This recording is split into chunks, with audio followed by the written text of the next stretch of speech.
Hi ಸ್ನೇಹಿತರೆ, ಎಲ್ಲರಿಗೂ ನಮಸ್ಕಾರ. ಎಜುಟ್ಯೂಬ್ ಕನ್ನಡ ಯೂಟ್ಯೂಬ್ ಚಾನಲ್ಗೆ ಸ್ವಾಗತ. ಆತ್ಮೀಯರೇ, ಮುಂಬರುವ ಟಿ.ಇ.ಟಿ, ಸಿ.ಟಿ.ಇ.ಟಿ, ಜಿ.ಪಿ.ಎಸ್.ಟಿ.ಆರ್ ಹಾಗೂ ಹೈಸ್ಕೂಲ್ ಶಿಕ್ಷಕರ ನೇಮಕಾತಿ ಪರೀಕ್ಷೆಗೆ ಉಪಯುಕ್ತವಾಗುವಂತಹ 2015ನೇ ಸಾಲಿನ ಟಿ.ಇ.ಟಿ ಪ್ರಶ್ನೆ ಪತ್ರಿಕೆ 2ರ ಶೈಕ್ಷಣಿಕ ಮನೋವಿಜ್ಞಾನದ ಮೊದಲ 10 ಪ್ರಶ್ನೋತ್ತರಗಳ ಸಮಗ್ರ ವಿಶ್ಲೇಷಣೆಯನ್ನ ಇವತ್ತಿನ ತರಗತಿಯಲ್ಲಿ ನಾವು ಮಾಡಲಿದ್ದೇವೆ. ಆತ್ಮೀಯರೇ, ಈಗಾಗಲೇ ನಾವು 2015ರ ಟಿ.ಇ.ಟಿ ಪತ್ರಿಕೆ 1ಕ್ಕೆ ಸಂಬಂಧಪಟ್ಟಂತೆ ಶೈಕ್ಷಣಿಕ ಮನೋವಿಜ್ಞಾನದ ಏನು 30 ಟಾಪ್ ಪ್ರಶ್ನೆಗಳಿದ್ವು, ಆ ಪ್ರಶ್ನೆಗಳನ್ನ 360 ಡಿಗ್ರಿ ಅನಾಲಿಸಿಸ್ ಮಾಡುವಂತ ಪ್ರಯತ್ನವನ್ನ ಮಾಡಿದ್ದೇವೆ. ಆ ವಿಡಿಯೋಗಳನ್ನ ತಾವೇನಾದ್ರೂ ಇದುವರೆಗೂ ನೋಡಿಲ್ಲ ಅಂದ್ರೆ ನಮ್ಮ ಯೂಟ್ಯೂಬ್ ಚಾನೆಲ್ನ ಪ್ಲೇಲಿಸ್ಟ್ ನಲ್ಲಿ ಆ ಹಳೆಯ ಪ್ರಶ್ನೆ ಪತ್ರಿಕೆಯ ಸಮಗ್ರ ವಿಶ್ಲೇಷಣೆಯ ವಿಡಿಯೋ ತರಗತಿಗಳನ್ನ ಉಚಿತವಾಗಿ ನೋಡಬಹುದು. ಸೊ ಇವತ್ತಿನಿಂದ ನಾವೇನ್ ಮಾಡ್ತೀವಿ ಅಂದ್ರೆ 2015ನೇ ಸಾಲಿನ ಟಿ.ಇ.ಟಿ ಪತ್ರಿಕೆ 2ರಲ್ಲಿ ಬಂದಿರತಕ್ಕಂತ ಶೈಕ್ಷಣಿಕ ಮನೋವಿಜ್ಞಾನದ ಪ್ರಶ್ನೋತ್ತರಗಳ ಸಮಗ್ರ ವಿಶ್ಲೇಷಣೆಯನ್ನ ಮಾಡ್ತಾ ಹೋಗ್ತೀವಿ. ಆತ್ಮೀಯರೇ, ಈಗಾಗಲೇ ಎಜುಟ್ಯೂಬ್ ಕನ್ನಡ ಯೂಟ್ಯೂಬ್ ಚಾನೆಲ್ನಲ್ಲಿ ಮುಂಬರುವಂತಹ ಟಿ.ಇ.ಟಿ, ಸಿ.ಟಿ.ಇ.ಟಿ, ಜಿ.ಪಿ.ಎಸ್.ಟಿ.ಆರ್ ಹಾಗೂ ಎಚ್.ಎಸ್.ಟಿ.ಆರ್ ಪರೀಕ್ಷೆಗಳಿಗೆ ಉಪಯುಕ್ತವಾಗುವಂತಹ ಸಂಪೂರ್ಣ ಶಿಶು ಮನೋವಿಜ್ಞಾನ ಸರಣಿಯ ಉಚಿತ ವಿಡಿಯೋ ತರಗತಿಗಳು ಕೂಡ ಆರಂಭ ಆಗಿದೆ.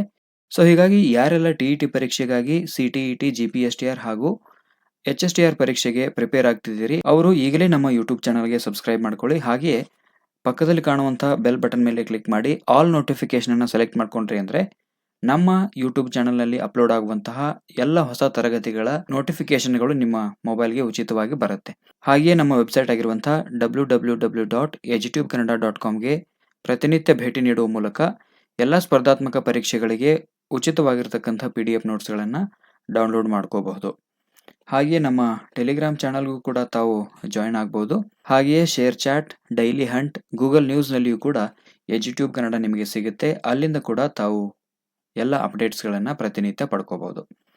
ಸೊ ಬನ್ನಿ ಹಾಗಾದರೆ ಇವತ್ತಿನ ತರಗತಿಯನ್ನು ಆರಂಭ ಮಾಡೋಣ. ಇವತ್ತಿನ ತರಗತಿ ವಿಶೇಷವಾಗಿ 2015ನೇ ಸಾಲಿನ ಟಿ.ಇ.ಟಿ ಪತ್ರಿಕೆ 2ಕ್ಕೆ ಸಂಬಂಧಪಟ್ಟಂತೆ ಶೈಕ್ಷಣಿಕ ಮನೋವಿಜ್ಞಾನದ ಮೊದಲ 10 ಪ್ರಶ್ನೋತ್ತರಗಳ ಸಮಗ್ರ ವಿಶ್ಲೇಷಣೆಯನ್ನು ಇವತ್ತಿನ ತರಗತಿಯಲ್ಲಿ ನಾವು ಮಾಡಲಿದ್ದೇವೆ.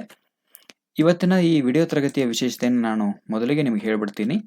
ಆದ್ಮೇಲೆ 2015ನೇ ಸಾಲಿನ ಹಳೆಯ ಟಿ.ಇ.ಟಿ ಪ್ರಶ್ನೆ ಪತ್ರಿಕೆಯಲ್ಲಿನ ಮೊದಲ 10 ಪ್ರಶ್ನೋತ್ತರಗಳ ಸಂಪೂರ್ಣ ವಿಶ್ಲೇಷಣೆ ಇವತ್ತಿನ ತರಗತಿಯಲ್ಲಿ ಇರುತ್ತೆ. ಅಂದರೆ ಟಿ.ಇ.ಟಿ ಪತ್ರಿಕೆ 2ಕ್ಕೆ ಸಂಬಂಧಪಟ್ಟಂತೆ 6th to 8th ಕ್ಲಾಸ್ಗೆ ಸಂಬಂಧಪಟ್ಟಂತೆ ಏನು ಶೈಕ್ಷಣಿಕ ಮನೋವಿಜ್ಞಾನದ ಪ್ರಶ್ನೋತ್ತರಗಳು ಬರ್ತವೆ, ಆ ಪ್ರಶ್ನೋತ್ತರಗಳ ಸಮಗ್ರ ವಿಶ್ಲೇಷಣೆಯನ್ನು ಇವತ್ತಿನ ತರಗತಿಯಲ್ಲಿ ನಾನು ಮಾಡಲಿದ್ದೇನೆ.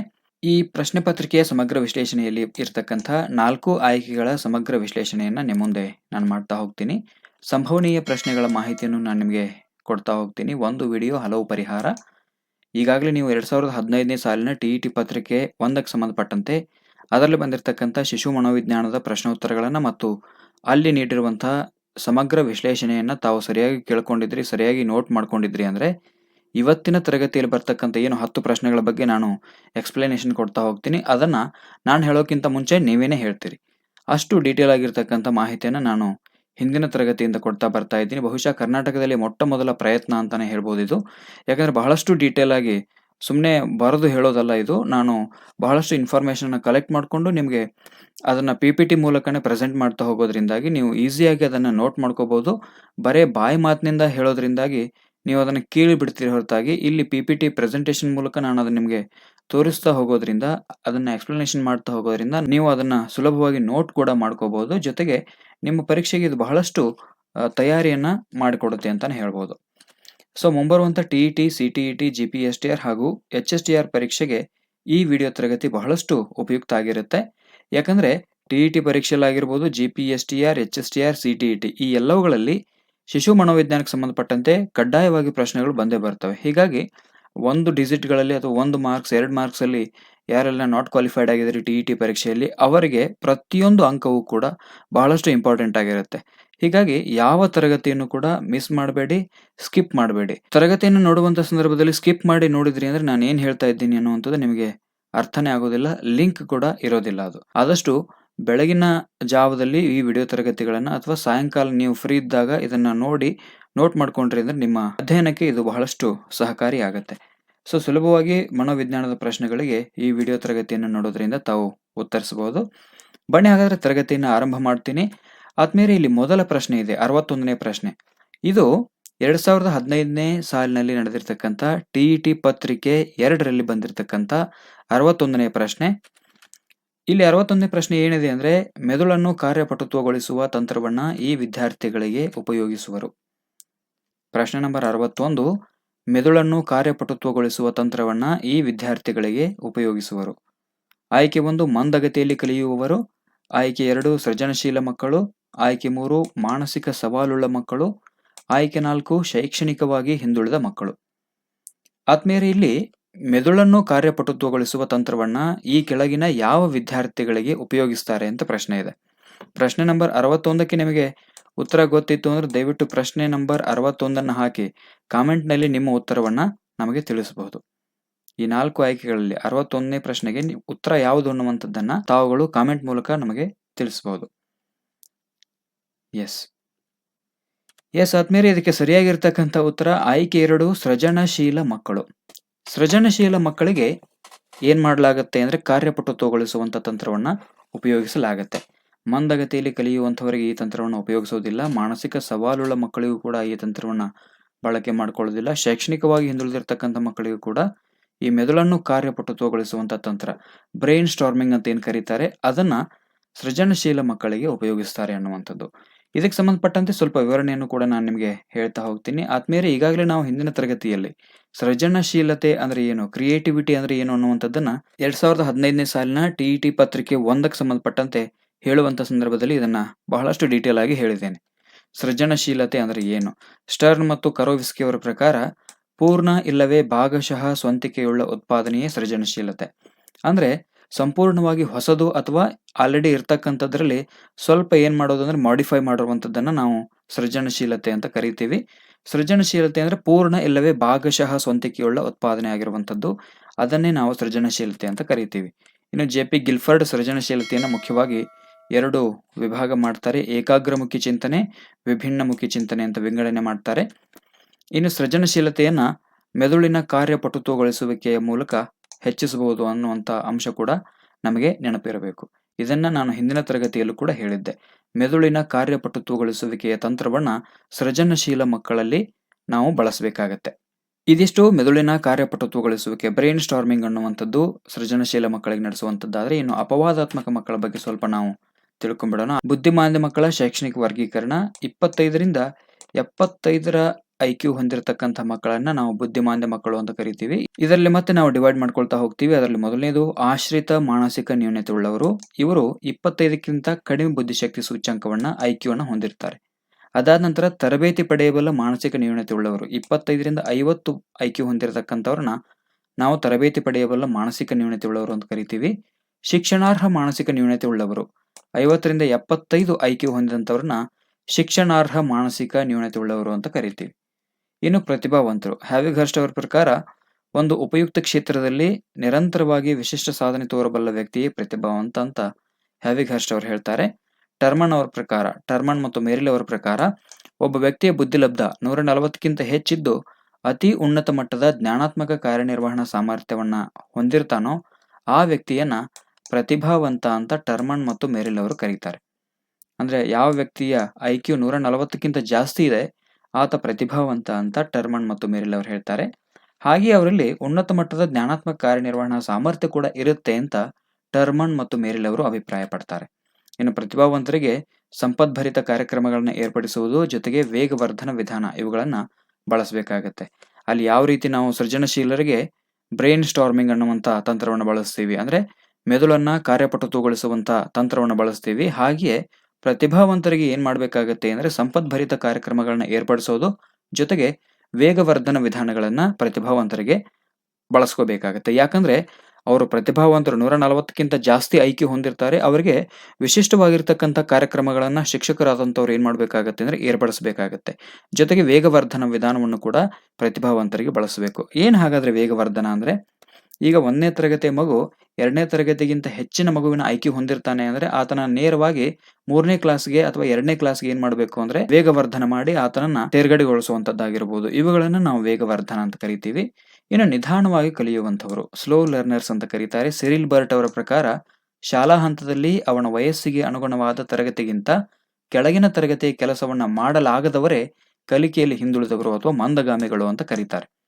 ಅರ್ಥ ಆಗ್ತಿದೆಯಲ್ಲ ನಿಮಗೆ? ನಿಧಾನವಾಗಿ ಕಲಿಯುವವರು ಅಂತಂದ್ರೆ ಸಿರಿಲ್ ಬರ್ಟ್ ಅವರ ಪ್ರಕಾರ ಶಾಲಾ ಹಂತದಲ್ಲಿ ಅವನ ವಯಸ್ಸಿಗೆ ಅನುಗುಣವಾದ ತರಗತಿಗಿಂತ ಕೆಳಗಿನ ತರಗತಿಯ ಕೆಲಸವನ್ನು ಕೂಡ ಮಾಡಲಾಗದಂಥವರನ್ನ ಕಲಿಕೆಯಲ್ಲಿ ಹಿಂದುಳಿದಂಥವರು ಅಥವಾ ಮಂದಗಾಮಿಗಳು ಅಂತ ಕರೆಯಲಾಗತ್ತೆ.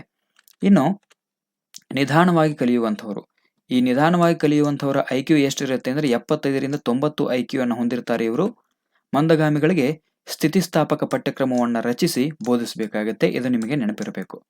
ಮಂದಗಾಮಿಗಳಿಗೆ ಅಂದರೆ ನಿಧಾನವಾಗಿ ಕಲಿಯುವಂಥ ಮಕ್ಕಳಿಗೆ ಸ್ಥಿತಿಸ್ಥಾಪಕ ಪಠ್ಯಕ್ರಮವನ್ನು ಶಿಕ್ಷಕರಾದವರು ವ್ಯವಸ್ಥಿತವಾಗಿ ರಚಿಸಿ ಅವರಿಗೆ ಬೋಧನೆ ಮಾಡಬೇಕಾಗತ್ತೆ. ಅಂದರೆ ಮಂದಗಾಮಿ ಮಕ್ಕಳ ಮಾನಸಿಕ ಸ್ಥಿತಿಗತಿಗಳನ್ನು ಗಮನದಲ್ಲಿಟ್ಕೊಂಡು ರಚನೆ ಮಾಡಿರ್ತಕ್ಕಂಥ ಪಠ್ಯಕ್ರಮ ಅದು. ಸ್ಥಿತಿಸ್ಥಾಪಕ ಪಠ್ಯಕ್ರಮವನ್ನು ರಚಿಸಿಕೊಂಡು ಮಂದಗಾಮಿ ಮಕ್ಕಳಿಗೆ ಬೋಧಿಸಬೇಕಾಗತ್ತೆ. ಇನ್ನು ಅಪೂರ್ಣ ಸಾಧಕರು ಅಂತ ಬರ್ತಾರೆ. ಅಪೂರ್ಣ ಸಾಧಕರು ಒಬ್ಬ ವಿದ್ಯಾರ್ಥಿಯ ಶೈಕ್ಷಣಿಕ ಸಾಮರ್ಥ್ಯ ಅವನ ಮಾನಸಿಕ ಸಾಮರ್ಥ್ಯಕ್ಕಿಂತ ತುಂಬಾ ಕಡಿಮೆ ಮಟ್ಟದಲ್ಲಿದ್ದರೆ ಅವರನ್ನ ಅಪೂರ್ಣ ಸಾಧಕರು ಅಂತ ಕರೀತಾರೆ.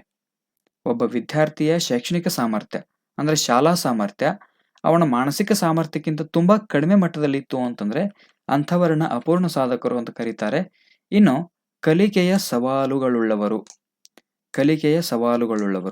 ಕಲಿಕೆಯಲ್ಲಿ ಸೀಮಿತ ಸಾಮರ್ಥ್ಯಗಳುಳ್ಳ ಮಕ್ಕಳೇ ಕಲಿಕೆಯ ಸವಾಲುಗಳುಳ್ಳವರು. ಅಂದ್ರೆ ಕಲಿಕೆಯಲ್ಲಿ ಲಿಮಿಟೆಡ್ ಆಗಿರ್ತಕ್ಕಂಥ ಸಾಮರ್ಥ್ಯ ಹೊಂದಿರತಕ್ಕಂಥ ಮಕ್ಕಳನ್ನ ಕಲಿಕೆಯ ಸವಾಲುಳ್ಳ ಮಕ್ಕಳು ಅಂತ ಕರೆಯಲಾಗತ್ತೆ. ಇದಿಷ್ಟು ಸೃಜನಶೀಲತೆಗೆ ಸಂಬಂಧಪಟ್ಟಂತೆ, ಪ್ರತಿಭಾವಂತರಿಗೆ ಸಂಬಂಧಪಟ್ಟಂತೆ ನಿಧಾನವಾಗಿ ಕಲಿಯುವವರು, ಅಪೂರ್ಣ ಸಾಧಕರು ಮತ್ತು ಕಲಿಕಾ ಸವಾಲುಗಳುಳ್ಳ ಮಕ್ಕಳ ಬಗ್ಗೆ ನಾವು ತಿಳ್ಕೊಂಡ್ವಿ. ಇನ್ನು ಮುಂದಿನ ಪ್ರಶ್ನೆಯನ್ನ ನೋಡ್ತಾ ಹೋಗೋಣ. ಪ್ರಶ್ನೆ ನಂಬರ್ 62. ಕಲಿಕೆಯಲ್ಲಿ ಹಿಂದುಳಿಯುವಿಕೆಯು ಕೆಳಗಿನವುಗಳಲ್ಲಿ ಒಂದನ್ನು ಬಿಟ್ಟು ಯಾವುದರಿಂದಲಾದರೂ ಉಂಟಾಗಬಹುದು. ಕಲಿಕೆಯಲ್ಲಿ ಹಿಂದುಳಿಯುವಿಕೆಯು ಕೆಳಗಿನವುಗಳಲ್ಲಿ ಒಂದನ್ನು ಬಿಟ್ಟು ಯಾವುದರಿಂದಲಾದರೂ ಉಂಟಾಗಬಹುದು. ಕಲಿಕೆಯಲ್ಲಿ ಹಿಂದುಳಿಯುವಿಕೆ ಅನ್ನುವಂಥದ್ದು ಕೆಳಗಿನವುಗಳಲ್ಲಿ ಒಂದನ್ನು ಬಿಟ್ಟು ಯಾವುದರಿಂದ ಬೇಕಾದರೂ ಉಂಟಾಗಬಹುದು.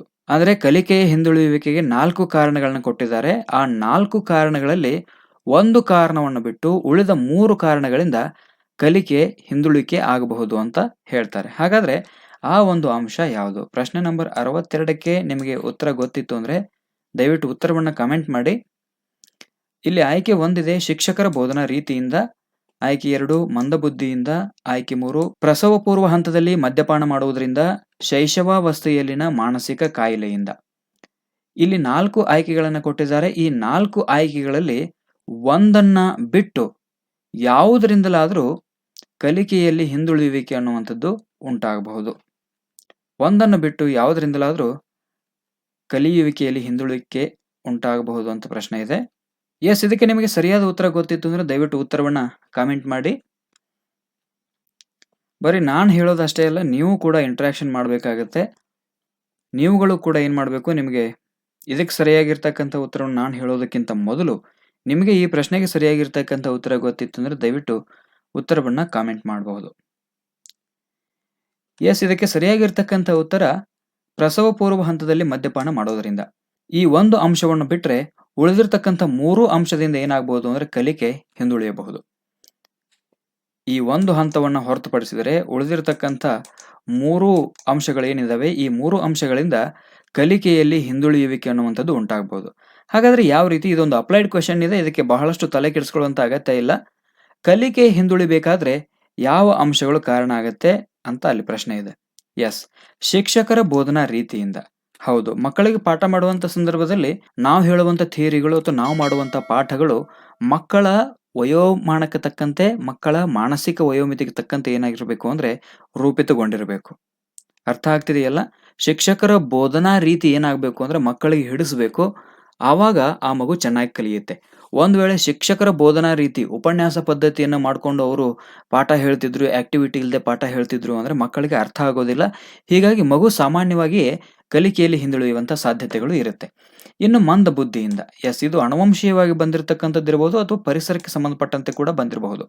ಮಂದ ಬುದ್ಧಿ ಅನ್ನುವಂಥದ್ದು ಅನುವಂಶೀಯವಾಗಿ ಕೂಡ ಬರಬಹುದು, ಪರಿಸರದಿಂದ ಕೂಡ ಬಂದಿರಬಹುದು. ಈ ಮಂದ ಬುದ್ಧಿಯಿಂದ ಏನಾಗುತ್ತೆ ಅಂದ್ರೆ ಕಲಿಕೆ ಹಿಂದುಳಿಯುವಂತ ಸಾಧ್ಯತೆ ಇದೆ. ಪ್ರಸವ ಪೂರ್ವ ಹಂತದಲ್ಲಿ ಮದ್ಯಪಾನ ಮಾಡೋದರಿಂದ ಸಾಧ್ಯ ಇದೆಯಾ? ಪ್ರಸವ ಪೂರ್ವ ಹಂತದಲ್ಲಿ ಮದ್ಯಪಾನ ಮಾಡೋದ್ರಿಂದ ಕಲಿಕೆಯಲ್ಲಿ ಹಿಂದುಳಿಯಬಹುದಾ? ಸಾಧ್ಯವೇ ಇಲ್ಲ. ಯಾಕಂದ್ರೆ ಇಲ್ಲಿ ನಾವು ಒಂದು ಮಗುವಿನ ಕಲಿಕೆಯ ಬಗ್ಗೆ ಮಾತನಾಡ್ತಾ ಇದ್ದೀವಿ. ಪ್ರಸವ ಪೂರ್ವ ಹಂತದಲ್ಲಿ ತಾಯಿ ಮದ್ಯಪಾನ ಮಾಡೋದ್ರಿಂದ ಮಗುವಿನ ಕಲಿಕೆಯಲ್ಲಿ ಹಿಂದುಳಿಯುವಿಕೆ ಆಗುತ್ತೆ ಅನ್ನುವಂಥದ್ದು ನಂಬಿಕೆಗೆ ದೂರವಾಗಿರ್ತಕ್ಕಂಥ ವಿಚಾರ. ಹೀಗಾಗಿ ಇಲ್ಲಿ ಸರಿಯಾಗಿರ್ತಕ್ಕಂಥ ಉತ್ತರ ಪ್ರಸವ ಪೂರ್ವ ಹಂತದಲ್ಲಿ ಮದ್ಯಪಾನ ಮಾಡೋದ್ರಿಂದ ಅಂತಾನೆ ಆಗತ್ತೆ. ಶೈಶವಾವಸ್ಥೆಯಲ್ಲಿರ್ತಕ್ಕಂಥ ಮಾನಸಿಕ ಕಾಯಿಲೆಗಳಿಂದ ಮಗುವಿನ ಮಾನಸಿಕ ಸ್ಥಿಮಿತ ಹಾಳಾಗಿ ಮಗು ಕಲಿಕೆಯಲ್ಲಿ ಹಿಂದುಳಿಯುವಂಥ ಸಾಧ್ಯತೆಗಳು ಇರುತ್ತೆ. ಎಸ್, ಇನ್ನು ನೇರವಾಗಿ ನಾನು ಮುಂದಿನ ಪ್ರಶ್ನೆಗೆ ಹೋಗ್ತೀನಿ. ಪ್ರಶ್ನೆ ನಂಬರ್ 63. ಸುಮಂತನು ಆಟದ ಸಾಮಾನುಗಳನ್ನು ಒಡೆದು ಅದರಲ್ಲಿರುವ ಭಾಗಗಳನ್ನು ತಿಳಿಯಲು ಬಿಚ್ಚುತ್ತಾನೆ. ಆಗ ನೀವು ಏನು ಮಾಡುವಿರಿ? ಸುಮಂತನು ಆಟದ ಸಾಮಾನುಗಳನ್ನು ಒಡೆದು ಅದರಲ್ಲಿರುವ ಭಾಗಗಳನ್ನು ತಿಳಿಯಲು ಬಿಚ್ಚುತ್ತಾನೆ. ಆಗ ನೀವು ಏನು ಮಾಡುವಿರಿ? ಆಯ್ಕೆ 1, ಅವನ ಕುತೂಹಲವನ್ನು ಪ್ರೋತ್ಸಾಹಿಸಿ ಅವನ ಶಕ್ತಿಯನ್ನು ಉದಾತ್ತೀಕರಿಸುವಿರಿ. ಆಯ್ಕೆ 2, ಸುಮಂತನನ್ನು ಆಟವಾಡುವುದಕ್ಕೆ ಬಿಡುವುದೇ ಇಲ್ಲ. ಆಯ್ಕೆ 3, ಯಾವಾಗಲೂ ಹತ್ತಿರದಿಂದ ವೀಕ್ಷಿಸುತ್ತೀರಿ. ಆಯ್ಕೆ 4, ಅವನಿಗೆ ಆಟದ ಸಾಮಾನುಗಳನ್ನು ಒಡೆದು ಹಾಕಬಾರದೆಂದು ಅರ್ಥ ಮಾಡಿಸುವಿರಿ.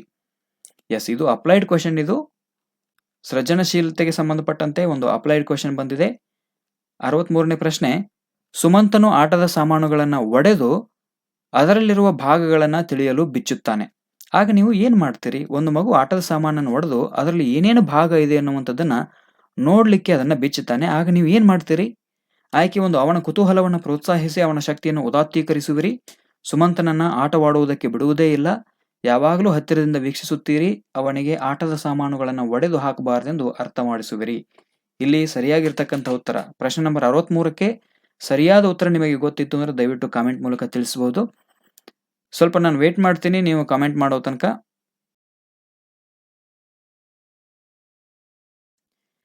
ನೀವುಗಳು ಕಾಮೆಂಟ್ ಮಾಡೋ ತನಕ ನಾನು ಸ್ವಲ್ಪ ಹೊತ್ತು ಕಾಯ್ತೀನಿ. ದಯವಿಟ್ಟು ನಿಮ್ಮ ಉತ್ತರವನ್ನು ಕಾಮೆಂಟ್ ಮಾಡಿ. 63ನೇ ಪ್ರಶ್ನೆ ಅಂತ ಹಾಕಿ ನಿಮ್ಮ ಉತ್ತರವನ್ನು ನೀವುಗಳು ಕಾಮೆಂಟ್ ಮಾಡಬಹುದು. ಎಸ್, ಇದಕ್ಕೆ ಸರಿಯಾಗಿರ್ತಕ್ಕಂಥ ಉತ್ತರ ಆಯ್ಕೆ 1, ಅವನ ಕುತೂಹಲವನ್ನು ಪ್ರೋತ್ಸಾಹಿಸಿ ಅವನ ಶಕ್ತಿಯನ್ನು ಉದಾತ್ತೀಕರಿಸುವಿರಿ. ಹೌದು, ಯಾವುದೇ ಒಂದು ಮಗು ಒಂದು ಹೊಸದಾಗಿರ್ತಕ್ಕಂಥ ಕುತೂಹಲದಿಂದ ಯಾವುದೋ ಒಂದು ವಸ್ತುವನ್ನು ನೋಡಲಿಕ್ಕೆ ಬಯಸ್ತಾ ಇದೆ ಅಂತಂದರೆ ಅವನ ಕುತೂಹಲವನ್ನು ಅವಾಗ ನಾವು ಪ್ರೋತ್ಸಾಹಿಸಿ ಅವನ ಶಕ್ತಿಯನ್ನು ಉದಾತ್ತೀಕರಿಸಬೇಕಾಗತ್ತೆ. ಅಂದರೆ ಅವನು ಮಾಡುವಂಥ ಕೆಲಸ ಬಹಳಷ್ಟು ಉತ್ತಮವಾಗಿರ್ತಕ್ಕಂಥ ಕೆಲಸ ಅಂತ ಆತನ ಏನು ಮಾಡಬೇಕು ಅಂದರೆ ಪ್ರೋತ್ಸಾಹಿಸಬೇಕು. ಒಂದು ವೇಳೆ ಅವನು ಅಂಥ ಕೆಲಸವನ್ನು ಮಾಡುವಂಥ ಸಂದರ್ಭದಲ್ಲಿ ಅವನನ್ನು ಆಟ ಆಡೋದಕ್ಕೆ ಬಿಡದೇ ಇರೋದಾಗಿರ್ಬೋದು, ಅಥವಾ ಅವನನ್ನು ಹತ್ತಿರದಿಂದ ತೀಕ್ಷ್ಣವಾಗಿ ನೋಡೋದಾಗಿರ್ಬೋದು, ಅವನಿಗೆ ಆಟದ ಸಾಮಾನುಗಳನ್ನ ಒಡೆದು ಹಾಕಬೇಡ ಅಂತ ಹೇಳೋದಾಗಿರ್ಬೋದು, ಈ ಎಲ್ಲ ಮಾಡೋದ್ರಿಂದ ಏನಾಗುತ್ತೆ ಅಂದರೆ ಆತನಲ್ಲಿ ಕೀಳರಿಮೆ ಮನೋಭಾವನೆ ಅನ್ನುವಂಥದ್ದು ಮೂಡುವಂಥ ಸಾಧ್ಯತೆಗಳು ಇರುತ್ತೆ.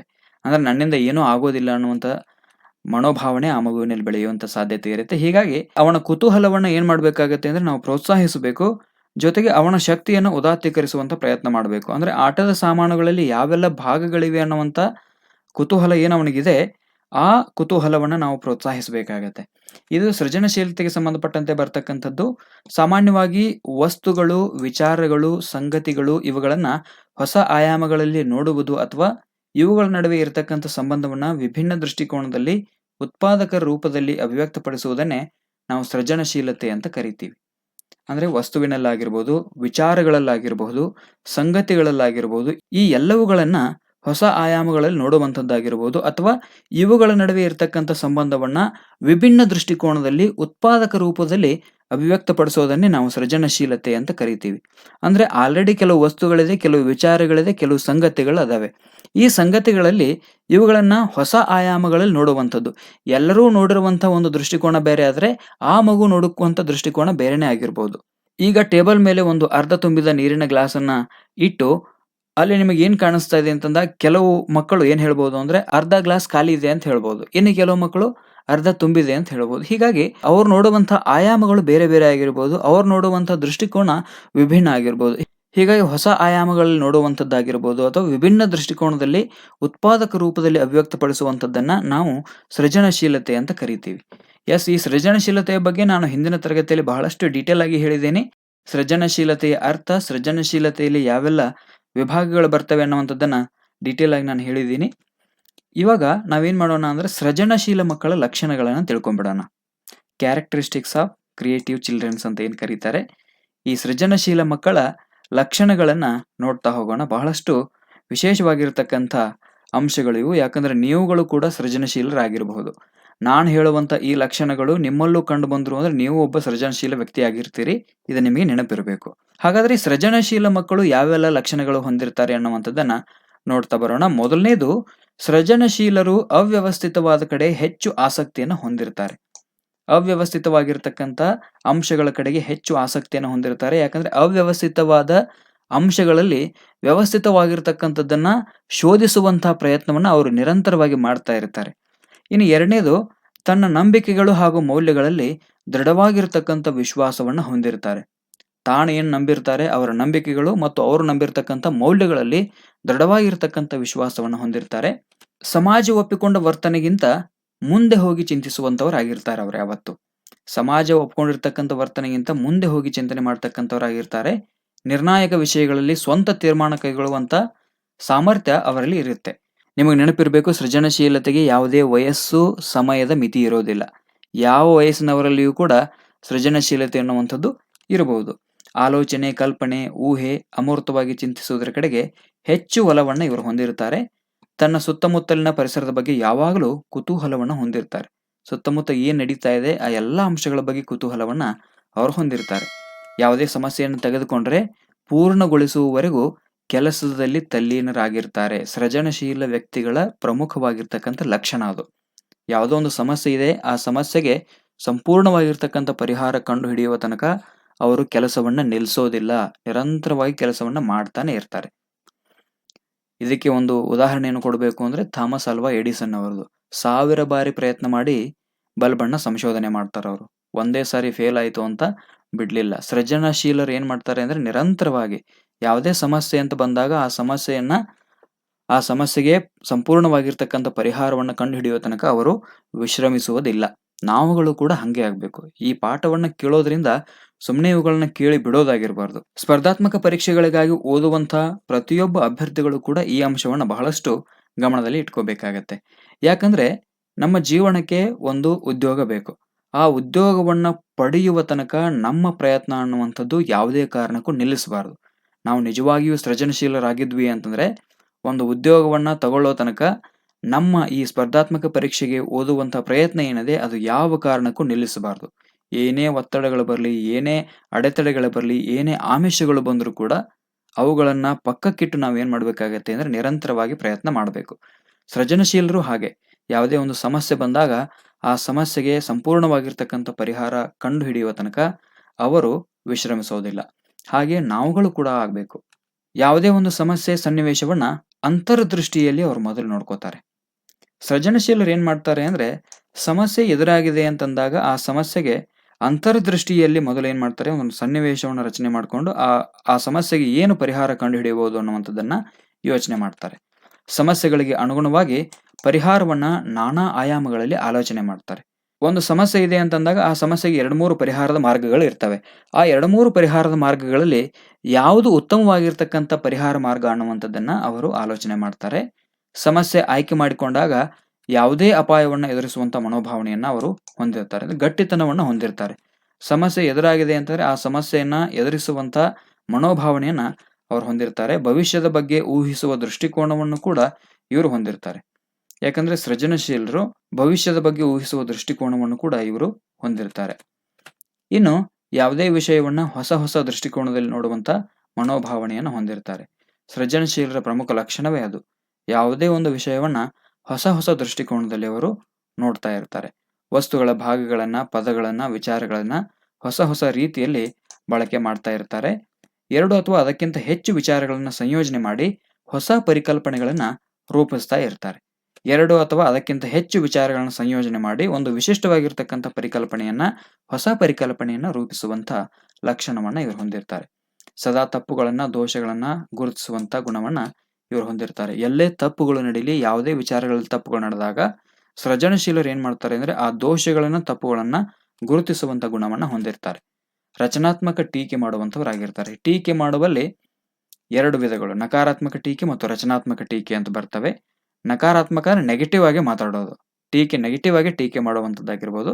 ಆದ್ರೆ ಈ ಸೃಜನಶೀಲರು ಏನ್ ಮಾಡ್ತಾರೆ ಅಂದ್ರೆ ರಚನಾತ್ಮಕವಾಗಿರ್ತಕ್ಕಂಥ ಟೀಕೆಗಳನ್ನ ಮಾಡ್ತಾರೆ. ಬಹುಪಾಲು ಇವರು ಅಂತರ್ಮುಖಿಗಳಾಗಿರ್ತಾರೆ. ಅಂದ್ರೆ ತಮ್ಮಷ್ಟಕ್ಕೆ ತಾವೇ ಒಳ ಮನಸ್ಸಿನಲ್ಲಿ ಅಂತರ್ಮುಖಿಗಳಾಗಿ ಚಿಂತನೆ ಮಾಡ್ತಾ ಇರ್ತಾರೆ. ಚಲನಶೀಲ ಹಾಗೂ ವಿಶಾಲ ಮನೋಭಾವನೆಯನ್ನು ಹೊಂದಿರ್ತಾರೆ ಇವರು ಯಾವತ್ತು. ಅಂದ್ರೆ ನಿರಂತರವಾಗಿ ಏನ್ ಮಾಡ್ತಾರೆ ಅಂದ್ರೆ ಕ್ರಿಯಾಶೀಲರಾಗಿರ್ತಾರೆ. ವಿಶಾಲ ಮನೋಭಾವನೆಯನ್ನು ಹೊಂದಿರ್ತಾರೆ. ವಿಭಿನ್ನ ಮುಖ ಚಿಂತನೆಯ ಸಾಮರ್ಥ್ಯವನ್ನ ಹೊಂದಿರ್ತಾರೆ. ಅಂದ್ರೆ ಯಾವುದೇ ಒಂದು ಸಮಸ್ಯೆ ಇದೆ ಅಂತಂದಾಗ ಆ ಸಮಸ್ಯೆಗೆ ನಾನಾ ರೀತಿಯಿಂದ ಚಿಂತನೆ ಮಾಡ್ತಕ್ಕಂಥ ಸಾಮರ್ಥ್ಯವನ್ನ ಹೊಂದಿರ್ತಾರೆ. ಇವರು ಯಾವತ್ತು ಸಾಹಸಿಗಳಾಗಿರ್ತಾರೆ, ಧೈರ್ಯಶಾಲಿಗಳಾಗಿರ್ತಾರೆ, ಸುಲಭ ಸಂವೇಗಿಗಳಾಗಿರ್ತಾರೆ, ಪರಹಿತ ಚಿಂತಕರಾಗಿರ್ತಾರೆ.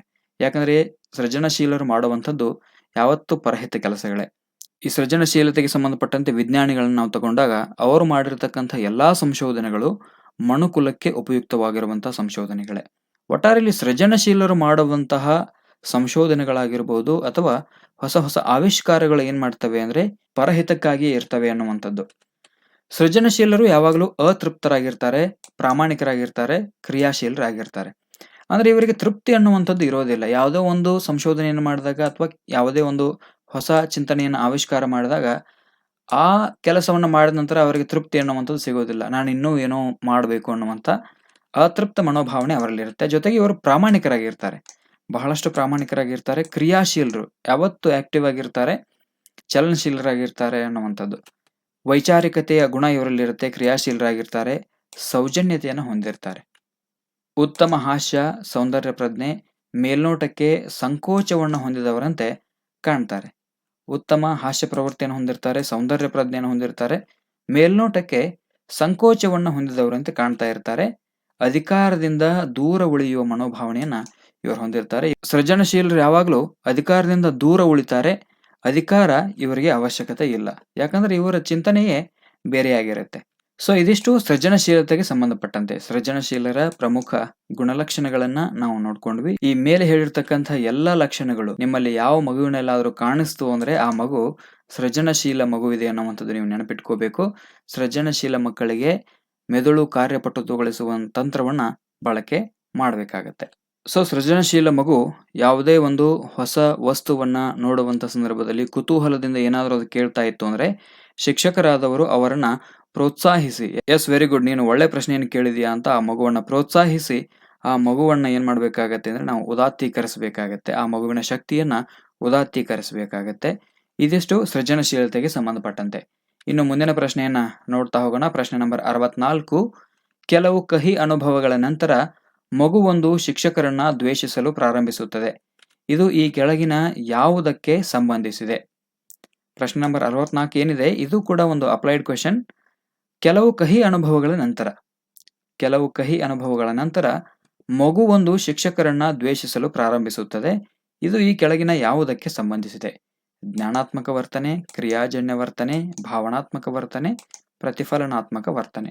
ಪ್ರಶ್ನೆ ನಂಬರ್ 64ಕ್ಕೆ ನಿಮಗೆ ಸರಿಯಾದ ಉತ್ತರ ಗೊತ್ತಿತ್ತು ಅಂದ್ರೆ ದಯವಿಟ್ಟು ನೀವು ಉತ್ತರವನ್ನ ಕಾಮೆಂಟ್ ಮಾಡಬಹುದು. ಎಸ್, ಕೆಲವು ಕಹಿ ಅನುಭವಗಳ ನಂತರ ಮಗುವೊಂದು ಶಿಕ್ಷಕರನ್ನ ದ್ವೇಷಿಸಲು ಪ್ರಾರಂಭಿಸುತ್ತದೆ. ಇಲ್ಲಿ ದ್ವೇಷ ಅನ್ನುವಂಥದ್ದು ಬಹಳಷ್ಟು ಇಂಪಾರ್ಟೆಂಟ್ ಆಗಿರುವಂಥದ್ದು.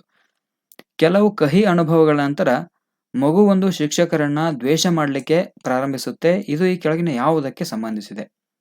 ಎಸ್, ನಿಮಗೆ ಇದಕ್ಕೆ ಸರಿಯಾದ ಉತ್ತರ ಗೊತ್ತಿತ್ತು ಅಂದ್ರೆ ಉತ್ತರವನ್ನ ಕಾಮೆಂಟ್ ಮಾಡಬಹುದು.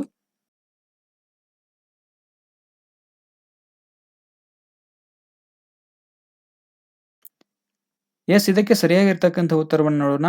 ಆದ್ಮೇಲೆ ಇದಕ್ಕೆ ಸರಿಯಾದ ಉತ್ತರ ಆಯ್ಕೆ 3, ಭಾವನಾತ್ಮಕ ವರ್ತನೆ. ಎಸ್, ಇಲ್ಲಿ ದ್ವೇಷ ಅನ್ನುವಂಥದ್ದು ಸಂವೇಗಗಳಲ್ಲಿ ಬರ್ತಕ್ಕಂಥ ಪ್ರಮುಖವಾಗಿರ್ತಕ್ಕಂಥ ಅಂಶ. ಕೆಲವು ಕಹಿ ಅನುಭವಗಳ ನಂತರ ಮಗು ಏನ್ ಮಾಡುತ್ತೆ ಅಂದ್ರೆ ಶಿಕ್ಷಕರನ್ನ ದ್ವೇಷ ಮಾಡಲಿಕ್ಕೆ ಆರಂಭ ಮಾಡುತ್ತೆ. ಇದು ಯಾವ ಅಂಶಕ್ಕೆ ಸಂಬಂಧಪಟ್ಟಿದೆ ಅಂದ್ರೆ ಭಾವನಾತ್ಮಕ ಅಂಶಕ್ಕೆ ಸಂಬಂಧಪಟ್ಟಿರುವಂಥದ್ದು. ಮಗುವಿಗೆ ಕೆಲವು ಕಹಿ ಅನುಭವಗಳು ಆಗಿವೆ ಆಲ್ರೆಡಿ. ಆಗಿರ್ತಕ್ಕಂಥ ಕಹಿ ಅನುಭವಗಳಿಂದ ಅದು ಭಾವನೆಗಳಿಗೆ ಸಂಬಂಧಪಟ್ಟಿರ್ತಕ್ಕಂಥ ಅಂಶ. ಕಹಿ ಅನುಭವಗಳು ಅಂದ್ರೆ ಕೆಟ್ಟ ಘಟನೆಗಳು ಅಂತ ಬರ್ತದೆ. ಆ ಕೆಟ್ಟ ಘಟನೆಗಳು ಭಾವನೆಗೆ ಸಂಬಂಧಪಟ್ಟಿರುವಂಥದ್ದು, ಅಂದ್ರೆ ಮನಸ್ಸಿಗೆ ಸಂಬಂಧಪಟ್ಟಿರ್ತಕ್ಕಂಥ ಅಂಶ. ಹೀಗಾಗಿ ಆ ಕಹಿ ಅನುಭವಗಳಿಂದಾಗಿ ಮಗು ಏನ್ ಮಾಡುತ್ತೆ ಅಂದ್ರೆ ಶಿಕ್ಷಕರನ್ನ ದ್ವೇಷ ಮಾಡಲಿಕ್ಕೆ ಆರಂಭ ಮಾಡುತ್ತೆ. ಹೀಗಾಗಿ ಇದು ಭಾವನಾತ್ಮಕ ವರ್ತನೆಗೆ ಸಂಬಂಧಪಟ್ಟಿರ್ತಕ್ಕಂಥ ಅಂಶ. ಇಲ್ಲಿ ಜ್ಞಾನಾತ್ಮಕ ವರ್ತನೆ ಅನ್ನುವಂಥದ್ದು ಬರೋದಿಲ್ಲ, ಕ್ರಿಯಾಜನ್ಯ ವರ್ತನೆ ಕೂಡ ಬರೋದಿಲ್ಲ, ಪ್ರತಿಫಲನಾತ್ಮಕ ವರ್ತನೆ ಕೂಡ ಬರೋದಿಲ್ಲ. ಕೆಲವು ಕಹಿ ಅನುಭವಗಳ ನಂತರ ಮಗು ಒಂದು ಶಿಕ್ಷಕರನ್ನ ದ್ವೇಷ ಮಾಡಲಿಕ್ಕೆ ಆರಂಭ ಮಾಡುತ್ತೆ ಅಂದ್ರೆ ಅದು ಆ ಮಗುವಿನ ಭಾವನಾತ್ಮಕ ವರ್ತನೆಗೆ ಸಂಬಂಧಪಟ್ಟಿರ್ತಕ್ಕಂಥ ಅಂಶ. ಇದು ಅಪ್ಲೈಡ್ ಕ್ವೆಶನ್ ಇದೆ. ಇದಕ್ಕೆ ಸಂಬಂಧಪಟ್ಟಂತೆ ಏನು ಜಾಸ್ತಿ ವಿವರಣೆಯ ಅವಶ್ಯಕತೆ ಇಲ್ಲ. ಇದು ಸಾಮಾನ್ಯವಾಗಿ ಶಿಕ್ಷಕರಾದವರು ಏನ್ ಮಾಡಬಹುದು ಅಂದ್ರೆ ಇದನ್ನ ಸುಲಭವಾಗಿ ಗುರುತಿಸಿ ಉತ್ತರವನ್ನ ಕೊಡಬಹುದು. ಎಸ್, ಇನ್ನು ನಾನು ನೇರವಾಗಿ ಮುಂದಿನ ಪ್ರಶ್ನೆಗೆ ಹೋಗ್ತೀನಿ. ಪ್ರಶ್ನೆ ನಂಬರ್ 65. ಈ ಕೆಳಗಿನವುಗಳಲ್ಲಿ ಯಾವುದು ಮಕ್ಕಳ ಮಾನಸಿಕ ಆರೋಗ್ಯವನ್ನು ಕಾಪಾಡುವಲ್ಲಿ ಶಿಕ್ಷಕನಿಗೆ ಸಹಕಾರಿಯಾಗಿದೆ? ಈ ಕೆಳಗಿನವುಗಳಲ್ಲಿ ಯಾವುದು ಮಾನಸಿಕ ಆರೋಗ್ಯವನ್ನ ಕಾಪಾಡುವಲ್ಲಿ ಶಿಕ್ಷಕನಿಗೆ ಸಹಕಾರಿಯಾಗಿದೆ? ಆಯ್ಕೆ 1 ಸರಿಯಾದ ಶಿಸ್ತನ್ನ ಜಾರಿಗೊಳಿಸುವುದು, ಆಯ್ಕೆ 2 ಅನಾರೋಗ್ಯಕರ ಸ್ಪರ್ಧೆಯನ್ನು ತಡೆಗಟ್ಟುವುದು, ಆಯ್ಕೆ 3 ಬೇರೆ ಮಕ್ಕಳೊಂದಿಗೆ ಹೋಲಿಸುವುದು, ಸಂಪೂರ್ಣತೆಗೆ ಸರಿಯಾದ ಒತ್ತು ನೀಡುವುದು. ಆತ್ಮೀಯರೇ, ಈ ಪ್ರಶ್ನೆ 2015ರ TET ಪತ್ರಿಕೆ 1ರಲ್ಲೂ ಕೂಡ ಬಂದಿತ್ತು. ಹೌದಾ? ನಾನು ಮಾಡಿರ್ತಕ್ಕಂಥ ಆ ಪಾಠವನ್ನ ತಾವುಗಳು ಸರಿಯಾಗಿ ನೋಡಿದ್ರಿ ಅಂದ್ರೆ ನಿಮಗೆ ಈ ಪ್ರಶ್ನೆ ಈಸಿಯಾಗಿ ಅರ್ಥ ಆಗುತ್ತೆ. ಇದಕ್ಕೆ ಸರಿಯಾದ ಉತ್ತರ ಯಾವುದು ಅನ್ನುವಂಥದ್ದು ಕೂಡ ಅರ್ಥ ಆಗುತ್ತೆ ನಿಮಗೆ. ಇದಕ್ಕೆ ಸಂಬಂಧಪಟ್ಟಂತೆ ಬಹಳಷ್ಟು ಡೀಟೇಲ್ ನಾನು ಹಿಂದಿನ ತರಗತಿಯಲ್ಲಿ ಹೇಳಿದ್ದೇನೆ ನಿಮಗೆ. ಅಂದ್ರೆ ಈ ಶೈಕ್ಷಣಿಕ ಮನೋವಿಜ್ಞಾನದ ಪ್ರಶ್ನೋತ್ತರಗಳ ಸಮಗ್ರ ವಿಶ್ಲೇಷಣೆ ಮಾಡುವಂತ ಸಂದರ್ಭದಲ್ಲಿ ಅಲ್ಲೂ ಕೂಡ ಸೇಮ್ ಪ್ರಶ್ನೆ ಬಂದಿತ್ತು. ಎಸ್, ಇದಕ್ಕೆ ಸರಿಯಾದ ಉತ್ತರ ನಿಮಗೆ ಗೊತ್ತಿತ್ತು ಅಂದ್ರೆ ಉತ್ತರವನ್ನ ಕಮೆಂಟ್ ಮಾಡಬಹುದು. ನಾನು ಒಂದೆರಡು ಸೆಕೆಂಡ್ ವೇಟ್ ಮಾಡ್ತೀನಿ. ಪ್ರಶ್ನೆ ನಂಬರ್ 65 ಹಾಕಿ ನಿಮ್ಮ ಉತ್ತರವನ್ನ ಕಮೆಂಟ್ ಮಾಡಬಹುದು. ಎಸ್, ಇದಕ್ಕೆ ಸರಿಯಾಗಿರ್ತಕ್ಕಂಥ ಉತ್ತರವನ್ನು ನೋಡೋಣ. ಆದ್ಮೇಲೆ ಇದಕ್ಕೆ ಸರಿಯಾದ ಉತ್ತರ ಅನಾರೋಗ್ಯಕರ ಸ್ಪರ್ಧೆಯನ್ನ ತಡೆಗಟ್ಟುವುದು. ಮಕ್ಕಳ ಮಾನಸಿಕ ಆರೋಗ್ಯವನ್ನ ಕಾಪಾಡುವಲ್ಲಿ ಶಿಕ್ಷಕರು ಏನ್ ಮಾಡಬಾರ್ದು ಅಂತಂದ್ರೆ ಅನಾರೋಗ್ಯಕರ ಸ್ಪರ್ಧೆಗಳು ಅಂತ ಏನ್ ಬರ್ತವೆ ಆ ಅನಾರೋಗ್ಯಕರ ಸ್ಪರ್ಧೆಗಳನ್ನ ತಡೆಗಟ್ಟಬೇಕು. ಅಂದ್ರೆ ಅತಿಯಾಗಿರ್ತಕ್ಕಂಥ ಶಿಸ್ತನ್ನ ಮಕ್ಕಳ ಮೇಲೆ ಹೇರಬಾರದು. ಬೇರೆ ಮಕ್ಕಳೊಂದಿಗೆ ಇನ್ನೊಬ್ಬ ಮಗುವನ್ನ ದಯವಿಟ್ಟು ಯಾವ ಕಾರಣಕ್ಕೂ ಹೋಲಿಸಬಾರದು. ಒಂದು ವೇಳೆ ಆ ಮಗುವನ್ನ ಇನ್ನೊಂದು ಮಗುವಿಗೆ ನಾವು ಹೋಲಿಕೆ ಮಾಡಿದ್ವಿ ಅಂದ್ರೆ ಇನ್ನೊಂದು ಮಗುವಿಗೆ ಏನಾಗುತ್ತೆ ಅಂದ್ರೆ ಕೀಳರಿಮೆ ಮನೋಭಾವನೆ ಬರುತ್ತೆ. ಹೀಗಾಗಿ ಮಗುವಿನ ಮಾನಸಿಕ ಆರೋಗ್ಯ ಏನಾಗುತ್ತೆ ಅಂದ್ರೆ ಹಾಳಾಗುವಂತ ಸಾಧ್ಯತೆಗಳು ಇರುತ್ತೆ. ಜೊತೆಗೆ ಸಂಪೂರ್ಣತೆಗೆ ಸರಿಯಾಗಿರ್ತಕ್ಕಂಥ ಒತ್ತು ನೀಡುವುದು ಇದು ಕೂಡ ಅಲ್ಲ. ಅನಾರೋಗ್ಯಕರ ಸ್ಪರ್ಧೆಗಳು ಅಂತ ಏನ್ ಬರ್ತವೆ ಆ ಅನಾರೋಗ್ಯಕರ ಸ್ಪರ್ಧೆಗಳನ್ನು ತಡೆಗಟ್ಟುವುದು ಮಕ್ಕಳ ಮಾನಸಿಕ ಆರೋಗ್ಯವನ್ನು ಕಾಪಾಡುವಲ್ಲಿ ಶಿಕ್ಷಕನಿಗೆ ಬಹಳಷ್ಟು ಸಹಕಾರಿ ಆಗಿರುವಂತದ್ದು. ಎಸ್, ಇದು ಕೂಡ ಅಪ್ಲೈಡ್ ಕ್ವೆಶನ್ ಇದೆ. ಇದ್ರ ಬಗ್ಗೆ ನಾನು ಹಿಂದಿನ ತರಗತಿಯಲ್ಲಿ ಬಹಳಷ್ಟು ಡೀಟೇಲ್ ಆಗಿ ಹೇಳಿದ್ದೇನೆ. ಎಸ್, ಇನ್ನು ಮುಂದಿನ ಪ್ರಶ್ನೆಗೆ ನೇರವಾಗಿ ಹೋಗೋಣ. ಪ್ರಶ್ನೆ ನಂಬರ್ 66. ಪರೀಕ್ಷೆಯಲ್ಲಿ ಅನುತ್ತೀರ್ಣನಾದ ವಿದ್ಯಾರ್ಥಿ ಶಿಕ್ಷಕರು ಸರಿಯಾಗಿ ಪಾಠ ಮಾಡಿಲ್ಲವೆಂದು ಹೇಳುವುದು ಈ ಹೊಂದಾಣಿಕೆಯ ತಂತ್ರಕ್ಕೆ ಉದಾಹರಣೆಯಾಗಿದೆ. ಪರೀಕ್ಷೆಯಲ್ಲಿ ಅನುತ್ತೀರ್ಣನಾದ ವಿದ್ಯಾರ್ಥಿ ಶಿಕ್ಷಕರು ಸರಿಯಾಗಿ ಪಾಠ ಮಾಡಿಲ್ಲ ಅಂತ ಹೇಳುವಂಥದ್ದು ಈ ಕೆಳಗಿನ ಯಾವ ತಂತ್ರಕ್ಕೆ ಉದಾಹರಣೆಯಾಗಿದೆ ಅಂತ ಪ್ರಶ್ನೆ ಇದೆ. ಇದು ರಕ್ಷಣಾ ತಂತ್ರಗಳಿಗೆ ಸಂಬಂಧಪಟ್ಟಂತೆ ಬಂದಿರತಕ್ಕಂಥ ಪ್ರಶ್ನೆ. ಆದ್ಮೇಲೆ ಈ ರಕ್ಷಣಾ ತಂತ್ರಗಳಿಗೆ ಸಂಬಂಧಪಟ್ಟಂತೆ ಬಹಳಷ್ಟು ಡೀಟೇಲ್ ಆಗಿರ್ತಕ್ಕಂಥ ವಿಡಿಯೋ ನಮ್ಮ ಎಜುಟ್ಯೂಬ್ ಕನ್ನಡ ಯೂಟ್ಯೂಬ್ ಚಾನಲ್ ನಲ್ಲಿ ಇದೆ. ಬಹಳಷ್ಟು ಡೀಟೇಲ್ ಆಗಿ ಅಂದ್ರೆ ಈ ರಕ್ಷಣಾ ತಂತ್ರಗಳಲ್ಲಿ ಏನು 3 ಪ್ರಕಾರಗಳು ಬರ್ತವೆ ಆ 3 ಪ್ರಕಾರಗಳಲ್ಲಿ ಮತ್ತೆ ಹಲವಾರು ವಿಧಗಳು ಬರ್ತವೆ. ಆ ಎಲ್ಲಾ ವಿಧಗಳಿಗೆ ಸಂಬಂಧಪಟ್ಟಂತೆ ನಾನು ಏನ್ ಮಾಡಿದ್ದೀನಿ ಅಂದ್ರೆ ಬಹಳಷ್ಟು ಡೀಟೇಲ್ ಆಗಿರ್ತಕ್ಕಂಥ ಉದಾಹರಣೆ ಸಮೇತವಾಗಿ ಏನ್ ಮಾಡಿದ್ದೀನಿ ಅಂದ್ರೆ ಪಾಠವನ್ನ ಮಾಡಿದ್ದೇನೆ. ಆ ತರಗತಿ ಕೂಡ ನಮ್ಮ ಯೂಟ್ಯೂಬ್ ಚಾನಲ್ ನಲ್ಲಿ ಇದೆ. ಅದನ್ನು ಕೂಡ ತಾವು ನೋಡ್ಕೋಬಹುದು. ಅಥವಾ ಈ ಹಿಂದಿನ ತರಗತಿಗಳಲ್ಲಿ ಈ 360 ಡಿಗ್ರಿ ಅನಾಲಿಸಿಸ್ ಏನ್ ನಾವು ಆರಂಭ ಮಾಡಿದ್ದೇವೆ ಈ ತರಗತಿಯಲ್ಲಿಯೇ ಈ ರಕ್ಷಣಾ ತಂತ್ರಗಳಿಗೆ ಸಂಬಂಧಪಟ್ಟಂತೆ ಕೂಡ ಬಹಳಷ್ಟು ಡೀಟೇಲ್ ಆಗಿ ನಾನು ಹೇಳಿದ್ದೇನೆ. ಎಸ್, ಈ 66ನೇ ಪ್ರಶ್ನೆಗೆ ನಿಮಗೆ ಸರಿಯಾಗಿರ್ತಕ್ಕಂಥ ಉತ್ತರ ಗೊತ್ತಿತ್ತು ಅಂದ್ರೆ ದಯವಿಟ್ಟು ಉತ್ತರವನ್ನ ಕಮೆಂಟ್ ಮಾಡಬಹುದು. ಅಂದ್ರೆ ಇಲ್ಲಿ ವಿದ್ಯಾರ್ಥಿ ಏನ್ ಮಾಡ್ತಾನೆ ತಾನು ಪರೀಕ್ಷೆಯಲ್ಲಿ ಫೇಲ್ ಆಗಿದ್ದಾನೆ. ಈ ಪರೀಕ್ಷೆಯಲ್ಲಿ ಫೇಲ್ ಆಗ್ಲಿಕ್ಕೆ ಕಾರಣ ಏನು ಅಂದ್ರೆ ಶಿಕ್ಷಕರು ಸರಿಯಾಗಿ ಪಾಠ ಮಾಡಿಲ್ಲ. ಅದೇ ನಾನು ಫೇಲ್ ಆಗ್ಲಿಕ್ಕೆ ಕಾರಣ ಅಂತ ಹೇಳ್ತಾನೆ ಆ ವಿದ್ಯಾರ್ಥಿ. ಹೇಳಿ ಸಮಾಧಾನ ಪಟ್ಕೋತಾನೆ. ಹಾಗಾದ್ರೆ ಇದು ಯಾವ ತಂತ್ರಕ್ಕೆ ಉದಾಹರಣೆ ಅಂತ ಅವರು ಕೇಳ್ತಾರೆ. ಇಲ್ಲಿ ಆಯ್ಕೆ 1 ಇದೆ. ಆಯ್ಕೆ 1 ಪರಿಹಾರ, ಆಯ್ಕೆ 2 ಉದಾತ್ತೀಕರಣ, ಆಯ್ಕೆ 3 ಪ್ರಕ್ಷೇಪಣೆ, ಆಯ್ಕೆ 4 ಪ್ರತಿಗಮನ. ಇದಕ್ಕೆ ಸರಿಯಾದ ಉತ್ತರ ನಿಮಗೆ ಗೊತ್ತಿತ್ತು ಅಂದ್ರೆ ಉತ್ತರವನ್ನ ಕಾಮೆಂಟ್ ಮಾಡಬಹುದು. ಎಸ್, ಇದರ ಸರಿಯಾದ ಉತ್ತರವನ್ನ ನೋಡೋಣ. ಆದ್ಮೇಲೆ ಇದಕ್ಕೆ ಸರಿಯಾಗಿರ್ತಕ್ಕಂಥ ಉತ್ತರ ಆಯ್ಕೆ 3 ಪ್ರಕ್ಷೇಪಣೆ. ಪ್ರಕ್ಷೇಪಣೆ ಅಂದ್ರೆ ಏನು ಡೀಟೇಲ್ ಆಗಿ ನೋಡ್ತಾ ಬರೋಣ. ಆದ್ಮೇಲೆ ರಕ್ಷಣಾ ತಂತ್ರಗಳು ವ್ಯಕ್ತಿಯು ತನ್ನ ಅಭಿಪ್ರೇರಣೆಯನ್ನ ತೃಪ್ತಿಪಡಿಸಿಕೊಳ್ಳಲು ಮತ್ತು ತನ್ನ ಆಂತರಿಕ ಬಿಕ್ಕಟ್ಟನ್ನ ಪರಿಹರಿಸಿಕೊಳ್ಳಲು ಇರತಕ್ಕಂಥ ಅಭ್ಯಾಸ ಕ್ರಮಗಳನ್ನೇ ನಾವು ರಕ್ಷಣಾ ತಂತ್ರಗಳು ಅಂತ ಕರಿತೀವಿ. ರಕ್ಷಣಾ ತಂತ್ರದಲ್ಲಿ ಮುಖ್ಯವಾಗಿ 3 ವಿಧಗಳು ಬರ್ತವೆ. ಆಕ್ರಮಣ ಆಧಾರಿತ ರಕ್ಷಣಾ ತಂತ್ರಗಳು, ಪಲಾಯನ ಆಧಾರಿತ ರಕ್ಷಣಾ ತಂತ್ರಗಳು, ಒಪ್ಪಂದ ಆಧಾರಿತ ರಕ್ಷಣಾ ತಂತ್ರಗಳು. ಇಲ್ಲಿ ಆಕ್ರಮಣ ಆಧಾರಿತ ರಕ್ಷಣಾ ತಂತ್ರಗಳಲ್ಲಿ ಬಲಿಪಶುವಾಗುವಿಕೆ, ಸ್ವತಂತ್ರವಾಗಿ ತೇಲುತ್ತಿರುವ ಕೋಪ, ಆತ್ಮನಿಂದೆ, ಹುಚ್ಚು ಆವೇಶಗಳು ಬಂದ್ರೆ ಪಲಾಯನ ಆಧಾರಿತ ರಕ್ಷಣಾ ತಂತ್ರಗಳಲ್ಲಿ ಅದುಮಿಡುವಿಕೆ, ಅನೈಚ್ಛಿಕ ದಮನ, ಹಗಲುಗನಸು ಅಥವಾ ಭ್ರಮೆ, ಹಿಮ್ಮರಳುವಿಕೆ, ತರ್ಕಸಮ್ಮತವಾಗಿಸುವಿಕೆ ಅಥವಾ ಸುಯುಕ್ತೀಕರಣಗಳು ಬರ್ತವೆ. ಅನಂತರ ಪಲಾಯನ ಆಧಾರಿತ ರಕ್ಷಣಾ ತಂತ್ರಗಳಲ್ಲಿ ಪ್ರತಿಸ್ಥಾಪನೆ, ಗಮನ ಸೆಳೆಯುವಿಕೆ ಇವುಗಳು ಬರ್ತವೆ. ಇನ್ನು ಒಪ್ಪಂದ ಆಧಾರಿತ ರಕ್ಷಣಾ ತಂತ್ರಗಳಲ್ಲಿ ಉದಾತ್ತೀಕರಣ ಮತ್ತು ಪ್ರಕ್ಷೇಪಣೆ. ಎಸ್, ಇಲ್ಲಿ ಪ್ರಕ್ಷೇಪಣೆ ಇದೆ ನೋಡಿ. ಒಪ್ಪಂದ ಆಧಾರಿತ ರಕ್ಷಣಾ ತಂತ್ರಗಳು ಬರ್ತಕ್ಕಂಥದ್ದು ಈ ಪ್ರಕ್ಷೇಪಣೆ ಅನ್ನುವಂಥದ್ದು. ಅಂದ್ರೆ ತನ್ನ ತಪ್ಪನ್ನ ಮರೆಮಾಚಲಿಕ್ಕೆ ಬೇರೆಯವರನ್ನ ಆರೋಪಿಸಿ ತೃಪ್ತಿ ಪಡುವಂತ ತಂತ್ರವನ್ನೇ ನಾವು ಪ್ರಕ್ಷೇಪಣೆ ಅಂತ ಕರಿತೀವಿ. ಅಂದ್ರೆ ಇಲ್ಲಿ ಪ್ರಶ್ನೆ ಏನು ಬಂದಿತ್ತು, ನಾನು ಪರೀಕ್ಷೆಯಲ್ಲಿ ಫೇಲ್ ಆಗಲಿಕ್ಕೆ ಶಿಕ್ಷಕರು ಸರಿಯಾಗಿ ಪಾಠ ಮಾಡಿಲ್ಲ ಅದೇ ಕಾರಣ ಅಂತ ಹೇಳಿ ಮಗು ಏನು ಮಾಡ್ತಾನೆ ಅಂದರೆ ತೃಪ್ತಿ ಪಟ್ಕೋತಾನೆ. ಅಂದರೆ ತಾನು ಸರಿಯಾಗಿ ಓದಿಲ್ಲ ಅದನ್ನ ಆತ ಹೇಳ್ತಾ ಇಲ್ಲ. ಪರೀಕ್ಷೆಯಲ್ಲಿ ಫೇಲ್ ಆಗಲಿಕ್ಕೆ ತಾನು ಚೆನ್ನಾಗಿ ಬರೆದಿಲ್ಲ, ತಾನು ಓದಿಲ್ಲ, ಸರಿಯಾಗಿ ಅಭ್ಯಾಸ ಮಾಡಿಲ್ಲ ಆ ಕಾರಣವನ್ನು ಆತ ಹೇಳ್ತಾ ಇಲ್ಲ. ಆ ವಿದ್ಯಾರ್ಥಿ ಏನು ಹೇಳ್ತಾ ಇದ್ದಾನೆ ಇಲ್ಲಿ ಅಂತಂದ್ರೆ ತನ್ನ ತಪ್ಪನ್ನ ಮರೆಮಾಚಲಿಕ್ಕೆ ಅಂದ್ರೆ ತಾನು ಪರೀಕ್ಷೆಯಲ್ಲಿ ಫೇಲ್ ಆಗಿರುವಂಥದ್ದನ್ನು ಮರೆಮಾಚಲಿಕ್ಕೆ ಶಿಕ್ಷಕರ ಮೇಲೆ ಆರೋಪವನ್ನು ತರ್ತಾ ಇದ್ದಾನೆ. ಏನು ಆರೋಪ ತರ್ತಾ ಇದ್ದಾನೆ ಅಂದ್ರೆ ನಾನು ಫೇಲ್ ಆಗ್ಲಿಕ್ಕೆ ಕಾರಣ ಶಿಕ್ಷಕರು ಸರಿಯಾಗಿ ಪಾಠ ಮಾಡಿಲ್ಲ, ಹೀಗಾಗಿ ನಾನು ಫೇಲ್ ಆಗಿದ್ದೀನಿ ಅಂತ ಹೇಳಿ ತನ್ನ ತಂದೆ ತಾಯಿ ಸ್ನೇಹಿತರು ಹೀಗೆ ಎಲ್ಲರ ಮುಂದೆ ಏನ್ ಮಾಡ್ತಾನೆ ಅಂದ್ರೆ ಶಿಕ್ಷಕರು ಸರಿಯಾಗಿ ಪಾಠ ಮಾಡಿಲ್ಲ ಹೀಗಾಗಿ ನಾನು ಫೇಲ್ ಆದೆ ಅಂತ ಹೇಳ್ತಾನೆ. ಈ ರೀತಿ ಹೇಳಿ ಆತ ಏನ್ ಮಾಡ್ತಾನೆ ಅಂದ್ರೆ ತೃಪ್ತಿ ಪಟ್ಕೋತಾನೆ. ಉದಾಹರಣೆಯನ್ನ ನೋಡ್ತಾ ಬರೋದಾದ್ರೆ ಇಲ್ಲಿ ಪ್ರಶ್ನೆಯಲ್ಲಿ ಬಂದಿರತಕ್ಕಂಥದ್ದು ಒಂದು ಉದಾಹರಣೆ. ಇನ್ನು ಇದಕ್ಕೆ ಸಂಬಂಧಪಟ್ಟಂತೆ ಇನ್ನಷ್ಟು ಉದಾಹರಣೆಗಳನ್ನ ನೋಡ್ತಾ ಹೋಗೋದಾದ್ರೆ ಪರೀಕ್ಷೆಯಲ್ಲಿ ಕಾಪಿ ಮಾಡುವಾಗ ಸಿಕ್ಕಾಕೊಂಡಿರ್ತಕ್ಕಂಥ ವಿದ್ಯಾರ್ಥಿ ನಾನೊಬ್ನೇ ತಪ್ಪು ಮಾಡಿಲ್ಲ ಬೇರೆಯವರು ಸಹ ಕಾಪಿ ಮಾಡ್ತಾರೆ ಎಂದು ದೂಷಿಸಿ ಸಮಾಧಾನ ಪಟ್ಕೋತಾನೆ. ಇನ್ನು ಇನ್ನೊಂದು ಉದಾಹರಣೆಯನ್ನು ನೋಡೋದಾದ್ರೆ ಕುಡಿಯುವ ಚಟ ಇರ್ತಕ್ಕಂಥ ವ್ಯಕ್ತಿ ಬೇರೆಯವರು ಕುಡಿಯುವಂಥದ್ದನ್ನು ನೋಡಿ ಸಮಾಧಾನ ಪಟ್ಕೊಳ್ಳುವಂಥದ್ದು. ಆದ್ರೆ ಕುಡಿತ ಚಟ ಇರ್ತಕ್ಕಂಥ ವ್ಯಕ್ತಿ ಏನ್ ಮಾಡ್ತಾನೆ ನಾನೊಬ್ನೇ ಕುಡಿಯೋದಿಲ್ಲ ಎಲ್ಲರೂ ಕುಡಿತಾರೆ, ಅವ್ರು ಕುಡಿತಾರೆ, ಇವ್ರು ಕುಡಿತಾರೆ ಅಂತ ಹೇಳಿ ಸಮಾಧಾನ ಪಟ್ಕೋತಾನೆ. ಇನ್ನೊಂದು ಉದಾಹರಣೆಯನ್ನು ನೋಡೋದಾದ್ರೆ ಲಂಚ ತಗೊಂಡು ಸಿಕ್ಕಾಕೊಂಡಿರ್ತಕ್ಕಂಥ ವ್ಯಕ್ತಿ ಇನ್ನೊಬ್ಬನನ್ನು ನೋಡಿ ನಾನು ಅವನಿಗಿಂತ ಉತ್ತಮ ಅಂತ ಹೇಳಿ ಸಮಾಧಾನ ಪಟ್ಕೊಳ್ಳುವಂಥದ್ದು. ಅಂದ್ರೆ ಅವನು ಜಾಸ್ತಿ ಲಂಚ ತಗೋತಾನೆ, ಅವನಿಗಿಂತ ನಾನು ಕಡಿಮೆ, ಅವನಿಗಿಂತ ನಾನು ಉತ್ತಮ ಅಂತ ಹೇಳಿ ಸಮಾಧಾನ ಪಟ್ಕೊಳ್ಳುವಂಥದ್ದು.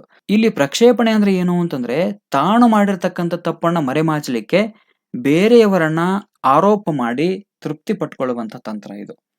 ಇನ್ನು ಈ ಒಪ್ಪಂದ ಆಧಾರಿತ ರಕ್ಷಣಾ ತಂತ್ರಗಳಲ್ಲಿ ತಾದಾತ್ಮ್ಯ ಮನೋಭಾವನೆ ಅನ್ನುವಂಥ ಕೂಡ ಒಂದು ತಂತ್ರ ಬರುತ್ತೆ. ಸಮಾಜದಲ್ಲಿನ ಉತ್ತಮ ವ್ಯಕ್ತಿಗಳೊಂದಿಗೆ ಗುರುತಿಸಿಕೊಂಡು ತಾನು ತೃಪ್ತಿ ಪಟ್ಕೊಳ್ಳುವಂಥದ್ದನ್ನು ನಾವು ತಾದಾತ್ಮ್ಯ ಮನೋಭಾವನೆ ಅಂತ ಕರಿತೀವಿ. ಅಂದ್ರೆ ಉನ್ನತ ಅಧಿಕಾರಿಯೊಬ್ಬನ ಪರಿಚಯ ಇಲ್ಲದೆ ಇದ್ರೂ ಕೂಡ ಸಿಕ್ಕ ಸಂದರ್ಭದಲ್ಲಿ ಅವರ ಹೆಸರನ್ನು ಹೇಳಿ ಅವ್ರು ನಮ್ಮವರು ಅಂತ ಹೇಳಿ ಖುಷಿ ಪಡುವಂಥದ್ದು, ಇದು ತಾದಾತ್ಮ್ಯ ಮನೋಭಾವನೆ. ಇದಿಷ್ಟು ರಕ್ಷಣಾ ತಂತ್ರಗಳಿಗೆ ಸಂಬಂಧಪಟ್ಟಂತೆ. ಇಲ್ಲಿ ಇಂಪಾರ್ಟೆಂಟ್ ಆಗಿರುವಂಥದ್ದು ಏನಿದೆ ಅದನ್ನಷ್ಟೇ ನಾನು ನಿಮಗೆ ಹೇಳಿದ್ದೀನಿ. ಉಳಿದಿರ್ತಕ್ಕಂಥ ರಕ್ಷಣಾ ತಂತ್ರಗಳ ಬಗ್ಗೆ ಆಲ್ರೆಡಿ ವಿಡಿಯೋ ಮಾಡಿದ್ದೇನೆ. ಈ ರಕ್ಷಣಾ ತಂತ್ರಗಳ ಬಗ್ಗೆ ಬಹಳಷ್ಟು ಡೀಟೇಲ್ ಆಗಿ ನಾನು ಮೊದಲನೇ ತರಗತಿಗಳಲ್ಲಿ ಹೇಳಿದ್ದೇನೆ. ಹೀಗಾಗಿ ಯಾರೆಲ್ಲ ಆ ತರಗತಿಗಳನ್ನು ನೋಡ್ಕೊಂಡಿಲ್ಲ ದಯವಿಟ್ಟು ಆ ತರಗತಿಗಳನ್ನು ನೋಡ್ಕೊಳ್ಳಿ, ಅದು ನಿಮಗೆ ಬಹಳಷ್ಟು ಉಪಯುಕ್ತ ಆಗುತ್ತೆ. ಯಾಕಂದ್ರೆ ಪ್ರತಿ ಬಾರಿಯ TET ಪತ್ರಿಕೆ 1 ಪತ್ರಿಕೆ 2 ಶಿಶು ಮನೋವಿಜ್ಞಾನಕ್ಕೆ ಸಂಬಂಧಪಟ್ಟಂತೆ ಈ ರಕ್ಷಣಾ ತಂತ್ರಗಳ ಬಗ್ಗೆ ಡಿಫೆನ್ಸ್ ಮೆಕ್ಯಾನಿಸಮ್ ಏನಿದೆ ಈ ಬಗ್ಗೆ ಕಡ್ಡಾಯವಾಗಿ ಒಂದು ಪ್ರಶ್ನೆ ಬಂದೇ ಇರುತ್ತೆ. ಹೀಗಾಗಿ ದಯವಿಟ್ಟು ಇದನ್ನ ಯಾರು ಮಿಸ್ ಮಾಡ್ಕೊಳ್ಳಿಕ್ಕೆ ಹೋಗಬೇಡಿ. ಯಾರೆಲ್ಲ ಹಿಂದಿನ ತರಗತಿಯನ್ನ ಈ 360 ಡಿಗ್ರಿ ಅನಾಲಿಸಿಸ್ ಕ್ಲಾಸ್ ಏನ್ ನಾವು ಮಾಡ್ತಾ ಇದೀವಿ ಈ ಕ್ಲಾಸಸ್ಗಳನ್ನ ತಾವು ಒಂದ್ಸಾರಿ ನೋಡ್ಕೊಂಡ್ಬಿಟ್ರಿ ಕ್ಲೀನ್ ಆಗಿ ಅಂತಂದ್ರೆ ಹಳೆಯ TET ಪ್ರಶ್ನೆ ಪತ್ರಿಕೆಗಳಿರ್ತಕ್ಕಂಥ ಶಿಶು ಮನೋವಿಜ್ಞಾನಕ್ಕೆ ಸಂಬಂಧಪಟ್ಟಿರ್ತಕ್ಕಂಥ ಯಾವುದೇ ಪ್ರಶ್ನೆಗಳನ್ನ ತಾವುಗಳು ಓದ್ಕೊಳ್ಳುವಂತ ಅವಶ್ಯಕತೆ ಇಲ್ಲ. ನಾನು ಇದನ್ನ ಮೊದಲೇ ಹೇಳಿದ್ದೀನಿ. ಹೀಗಾಗಿ ದಯವಿಟ್ಟು ಏನ್ ಮಾಡಿ ಅಂತಂದ್ರೆ ನೀಟಾಗಿ ಕೇಳಿ, ನೀಟಾಗಿ ನೋಟ್ ಮಾಡ್ಕೊಳ್ಳಿ. ಹೀಗಾಗಿ ಪಾಠ ಮಾಡುವಂತ ಸಂದರ್ಭದಲ್ಲಿ ದಯವಿಟ್ಟು ನೀಟಾಗಿ ಕೇಳಿಸ್ಕೊಳ್ಳಿ. ಆಮೇಲೆ ಇಂಪಾರ್ಟೆಂಟ್ ಆಗಿರ್ತಕ್ಕಂಥ ಅಂಶಗಳನ್ನ ಯಾವ ಅಂಶಗಳನ್ನ ಒತ್ತು ಕೊಟ್ಟು ಹೇಳಿರ್ತೀವಿ ಅವುಗಳನ್ನ ಒಂದ್ಸಾರಿ ನೋಟ್ ಮಾಡ್ಕೊಂಡ್ಬಿಟ್ರಿ ಅಂದ್ರೆ ಸಾಕು. ಶಿಶು ಮನೋವಿಜ್ಞಾನಕ್ಕೆ ಸಂಬಂಧಪಟ್ಟಂತೆ ನೀವು ಮತ್ತೊಂದು ಕ್ಲಾಸಸ್ಗಳನ್ನು ಕೇಳುವಂತ ಅವಶ್ಯಕತೆ ಇಲ್ಲ, ಮತ್ತೊಂದು ಪುಸ್ತಕವನ್ನ ಓದುವಂತ ಅವಶ್ಯಕತೆ ಇಲ್ಲ. ಯಾಕಂದ್ರೆ ಈ ಶಿಶು ಮನೋವಿಜ್ಞಾನ ತರಗತಿಯ ಪಾಠಗಳನ್ನ ಮಾಡುವಂತ ಸಂದರ್ಭದಲ್ಲಿ ನಾವು ಒಂದು ಪುಸ್ತಕವನ್ನ ಇಟ್ಕೊಂಡು ನಿಮಗೆ ಪಾಠ ಬೋಧನೆ ಮಾಡ್ತಾ ಇಲ್ಲ. ಸುಮಾರು 3 ರಿಂದ 4 ಅತ್ಯುತ್ತಮವಾಗಿರ್ತಕ್ಕಂಥ ಸೈಕಾಲಜಿ ಪುಸ್ತಕಗಳನ್ನ ತಗೊಂಡು ನಾವು ಪಾಠ ಮಾಡ್ತಾ ಇದ್ದೇವೆ. ಯಾಕಂದ್ರೆ ನೀವು ನಮ್ಮ ಮೇಲೆ ನಂಬಿಕೆ ಇಟ್ಕೊಂಡು ನಮ್ಮ ಕ್ಲಾಸಸ್ಗಳನ್ನ ಕೇಳ್ತಾ ಇರ್ತೀರಿ. ನಿಮಗೆ ಸುಮ್ಮನೆ ಒಂದು ತಪ್ಪು ಇನ್ಫಾರ್ಮೇಶನ್ ಅನ್ನು ಕೊಡುವಂಥದ್ದಾಗಿರ್ಬೋದು ಅಥವಾ ಸುಮ್ಮನೆ ವ್ಯೂಸ್ಗೋಸ್ಕರ ಏನೋ ಒಂದು ಹೇಳುವಂಥದ್ದು ಅಲ್ಲ. ನಾವು ಒಂದು ವೇಳೆ ಅಂತ ಪ್ರಯತ್ನ ಮಾಡಿದ್ವಿ, ಶಿಕ್ಷಕರಾಗಿ ನಾವು ಅಂತ ಪ್ರಯತ್ನ ಮಾಡಿದ್ವಿ ಅಂತಂದ್ರೆ ನಾವು ಶಿಕ್ಷಕ ವೃತ್ತಿಗೆ ಅಪಮಾನ ಮಾಡ್ದಂಗೆ ಆಗತ್ತೆ. ನಮಗೆ ಗೊತ್ತಿರಲಿಲ್ಲ ಅಂತಂದ್ರೆ ಇನ್ನೊಬ್ಬರನ್ನ ಕೇಳಿ ನಾವು ಹೇಳ್ತೀವಿ. ಅದು ಬಿಟ್ಟು ಸುಮ್ಮನೆ ಸುಳ್ಳು ಹೇಳುವಂಥದ್ದಾಗಿರ್ಬೋದು ಅಥವಾ ವ್ಯೂಸ್ಗೋಸ್ಕರ ಪಾಠ ಮಾಡುವಂಥ ಪ್ರಯತ್ನವನ್ನು ನಾವು ದಯವಿಟ್ಟು ಮಾಡ್ತಾ ಇಲ್ಲ. ನೀವು ನಮ್ಮ ಹಳೆಯ ಕ್ಲಾಸಸ್ಗಳನ್ನ ದಯವಿಟ್ಟು ಒಂದ್ಸಾರಿ ನೋಡಿ ಅನಾಲಿಸಿಸ್ ಮಾಡಿ ನಮಗೆ ಕಾಮೆಂಟ್ ಮೂಲಕ ಕೂಡ ತಿಳಿಸ್ಬೋದು. ನಮ್ಮ ಕ್ಲಾಸಸ್ಗಳಲ್ಲಿ ಇರ್ತಕ್ಕಂಥ ಇನ್ಫಾರ್ಮೇಶನ್ ಬಹಳಷ್ಟು ಆಥೆಂಟಿಕ್ ಆಗಿರ್ತಕ್ಕಂಥ ಇನ್ಫಾರ್ಮೇಶನ್ ಇದೆ, ಜೆನ್ಯೂನ್ ಆಗಿರ್ತಕ್ಕಂಥ ಇನ್ಫಾರ್ಮೇಶನ್ ಅನ್ನ ನಾವು ಕೊಡ್ತಾ ಇದ್ದೇವೆ. ಬಹಳಷ್ಟು ಉತ್ತಮವಾಗಿರ್ತಕ್ಕಂಥ ಸೈಕಾಲಜಿಯ ಪುಸ್ತಕಗಳನ್ನ ಆಯ್ಕೆ ಮಾಡಿಕೊಂಡು ಅತ್ಯಂತ ಸರಳವಾಗಿ ಸುಲಲಿತವಾಗಿ ತಿಳಿಸುವಂತ ಪ್ರಯತ್ನವನ್ನ ನಾವು ಮಾಡ್ತಾ ಇದ್ದೇವೆ. ಹೀಗಾಗಿ ಈ ನಮ್ಮ ಪ್ರಯತ್ನ ನಿಮಗೆ ಇಷ್ಟ ಆಗಿತ್ತು ಅಂದ್ರೆ ದಯವಿಟ್ಟು ವಿಡಿಯೋಗೆ ಒಂದು ಲೈಕ್ ಕೊಡೋದು ಮರಿಬೇಡಿ. ಹಾಗೆ ನಮ್ಮ ಚಾನಲ್ಗೆ ಸಬ್ಸ್ಕ್ರೈಬ್ ಆಗಿಲ್ಲ, ಇದೇ ಮೊದಲ ಬಾರಿ ನಮ್ಮ ಚಾನಲ್ ನೋಡ್ತಾ ಇದ್ರಿ ಅಂದ್ರೆ ನಮ್ಮ ಚಾನಲ್ಗೆ ಸಬ್ಸ್ಕ್ರೈಬ್ ಮಾಡ್ಕೊಳ್ಳಿ. ಎಸ್, ಇದಿಷ್ಟು ರಕ್ಷಣಾ ತಂತ್ರಗಳ ಬಗ್ಗೆ. ಇನ್ನು ಮುಂದಿನ ಪ್ರಶ್ನೆಯನ್ನ ನೋಡ್ತಾ ಹೋಗೋಣ. ಪ್ರಶ್ನೆ ನಂಬರ್ 67, ಸಮಸ್ಯಾತ್ಮಕ ವರ್ತನೆಯ ವಿದ್ಯಾರ್ಥಿಗಳನ್ನ ಅಧ್ಯಯನ ಮಾಡಲು ಉಪಯೋಗಿಸುವ ವಿಧಾನ. ಸಮಸ್ಯಾತ್ಮಕ ವರ್ತನೆಯ ವಿದ್ಯಾರ್ಥಿಗಳನ್ನು ಅಧ್ಯಯನ ಮಾಡಲು ಉಪಯೋಗಿಸುವ ವಿಧಾನ. ಆಯ್ಕೆ 1 ವ್ಯಕ್ತಿ ಅಧ್ಯಯನ, ಆಯ್ಕೆ 2 ಅಂತರಾವಲೋಕನ, ಆಯ್ಕೆ 3 ಪ್ರಾಯೋಗಿಕ ವಿಧಾನ, ಆಯ್ಕೆ 4 ಅವಲೋಕನ. ಇಲ್ಲಿ ಮನೋವಿಜ್ಞಾನದ ಅಧ್ಯಯನ ವಿಧಾನಗಳಿಗೆ ಸಂಬಂಧಪಟ್ಟಂತೆ ಪ್ರಶ್ನೆ ಬಂದಿದೆ.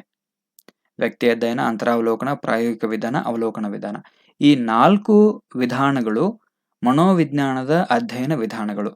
ಆದ್ಮೇಲೆ ಸಂಪೂರ್ಣ ಶೈಕ್ಷಣಿಕ ಮನೋವಿಜ್ಞಾನ ಸರಣಿಗೆ ಸಂಬಂಧಪಟ್ಟಂತೆ ನಾನು ಪಾಠ ಮಾಡುವಂಥ ಸಂದರ್ಭದಲ್ಲಿ ಮನೋವಿಜ್ಞಾನದ ಅಧ್ಯಯನ ವಿಧಾನಗಳಲ್ಲಿ ಮುಖ್ಯವಾಗಿ 10 ವಿಧಾನಗಳು ಬರ್ತವೆ ಅಂತ ನಾನು ಹೇಳಿದ್ದೇನೆ. ಇಲ್ಲಿ 4 ಅಧ್ಯಯನ ವಿಧಾನಗಳನ್ನು ಕೊಟ್ಟಿದ್ದಾರೆ. ನಾನು 10 ಅಧ್ಯಯನ ವಿಧಾನಗಳ ಬಗ್ಗೆ ಬಹಳಷ್ಟು ಡೀಟೇಲ್ ಆಗಿ ಹೇಳಿದ್ದೇನೆ. ಹೀಗಾಗಿ ಆ ತರಗತಿಯನ್ನು ತಾವು ನೋಡ್ಕೊಂಡಿಲ್ಲ ಅಂದ್ರೆ ದಯವಿಟ್ಟು ಒಂದ್ಸಾರಿ ನೋಡ್ಕೊಳ್ಳಿ. ಯಾಕಂದ್ರೆ ತಾವು ಒಂದು ಸಾರಿ ಆ ಕ್ಲಾಸಸ್ಸನ್ನು ನೀಟಾಗಿ ಕೇಳಿದ್ರಿ ಅಂದ್ರೆ ಈ ಮನೋವಿಜ್ಞಾನದ ಅಧ್ಯಯನ ವಿಧಾನಗಳಿಗೆ ಸಂಬಂಧಪಟ್ಟಂತೆ ಏನೇ ಪ್ರಶ್ನೆಗಳು ಬಂದರೂ ಕೂಡ ತಾವು ಸುಲಭವಾಗಿ ಉತ್ತರ ಬರೀತೀರಿ. ಇಲ್ಲಿ ಸಮಸ್ಯಾತ್ಮಕ ವರ್ತನೆಯ ವಿದ್ಯಾರ್ಥಿಗಳನ್ನ ಅಧ್ಯಯನ ಮಾಡಲಿಕ್ಕೆ ಉಪಯೋಗಿಸ್ತಕ್ಕಂಥ ವಿಧಾನ ಯಾವುದು ಅಂತ ಕೇಳಿದ್ದಾರೆ.